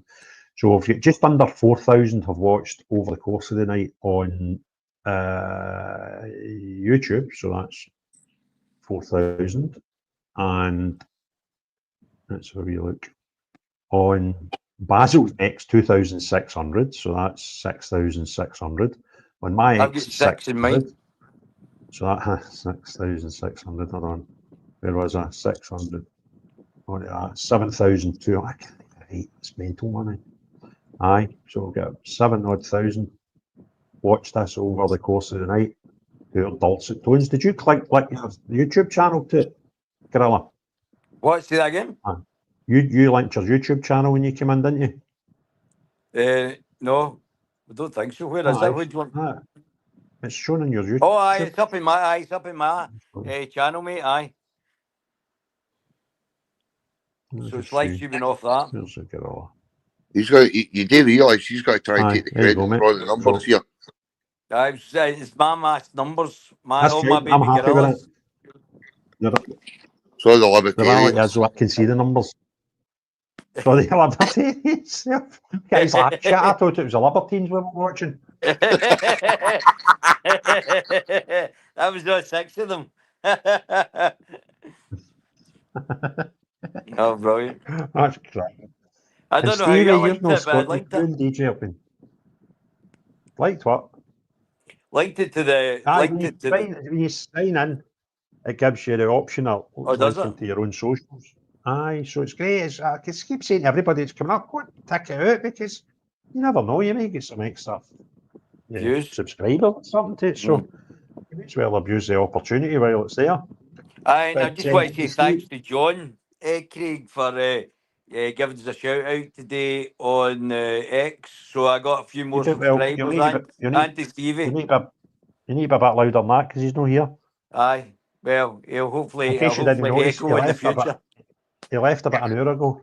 Aye. It's Sunday night, man. He's away to put his face mask in that on the night. Him and Sean went away to watch Superman and together, I'm sure. Because he left very, very quickly. They're away to put face masks on together. Aye. So Stevie, DJR, you have been most quiet tonight, so what do you want to say before we finish up that you want to add on? Well, let you go first. Don't know. Man, a few words. Yeah, mate, but you're doing a sterling work there. I hope you've pulled a few more, what do you call it, subscribers. I guess the latest Aberdeen video has been posted, fully out now. Includes the speech for John Carr. All right, that's the guy we were just talking about there, the ex-Marine chappie. So, that's Gorilla. Why is it not getting me? I don't want Gorilla. That's oh, come on. I hate this. It's so slow. I can't wait till Wednesday and I get my new super duper speedy thing. Right, so DVR Media. And video. What's the last one you get up? Is that the one that went 4 years ago? Is that it? Yeah, it'll be that one. Near the end though, because it leads into part 2. I'll just stick that up there. No. Oh, what's it? That's nonsense. Share this tab instead. And that'll be a wee teaser to what you can watch if you jump over to DJR Media. Did you get some interviews as well at that one? I'd one or two people come up, but there was a guy I missed, and I'm quite annoyed I missed him, because he had actually an incident happen with his own daughter, and I was looking for him after all the speeches happened. I told him I was going to speak to him, but I couldn't find him, and I think that would have been a good interview to get. Superb. That would have been. Now, see that there that we're looking at just now? Is that the hotel to the left there with the salt cellars hanging at it? Yeah. And it's quite interesting that because that's happened at the Aberdeen one as well, where they've hanged them outside the windows. So I don't know if they're maybe being told to do that or something, but yeah, it's. Of course, I'm getting tilted. Wanting that sense. Is your dog sitting in your phone, Kev? What's that? Is your dog sitting in your phone? Well, she was at the back of me there for a minute. The sound was going a bit weird. Okay, right, Stevie, which for you this week? Just the same again. Obviously, the Aberdeen, can't plug that enough, but it's typical. This is the second time I've done when Alex has been on and he's disappeared. But next time he's coming on, tell him.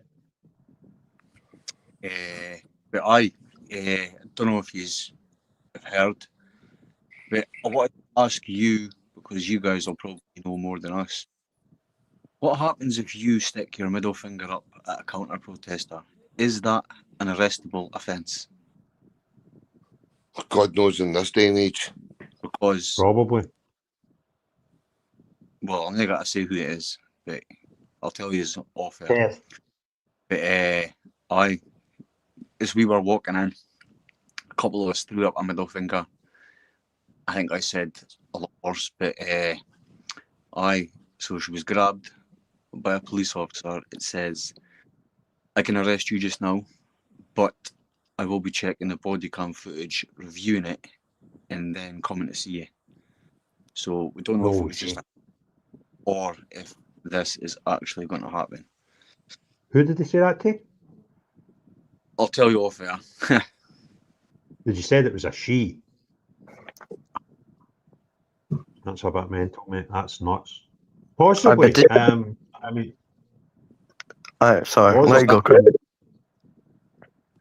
Laws are very strange things that it's all down to interpretation. I mean, now apparently, if you tell folk you're going to slit their throat, it's not a criminal offence any longer. The man are not guilty for doing it that the whole nation had witnessed, or anybody had seen the video had witnessed. It was getting bonkers, mate. But listen, Sandra Scott, you've been following the channel for longer than most people. I recognise the names, so thanks very much for your support and your super sticker there. That's most generous of you. Thank you very much. That's a bit of a worry, Stevie. So I'm just going to wrap it up now and play out with a wee trailer as we're leaving. But once that's done, we'll still be in the room, Stevie, and we can have a wee blather about that. That's a bit scary. Right, folks. So listen, thanks very much. Everybody that watched, everybody that took it that step further and came into the studio, and to my guests sort of co-hosting me tonight, they've kept me company for the nearly 3 years. It's been a great one. I've really enjoyed it, and there's been a lot of good chat. So thank you, everybody. And unless you are the type of crackpot that turns up at counter protests, which are about, saving the safety of our children and our women and things like that, then no you. But everyone else, have a great day. Cheerio, bye now.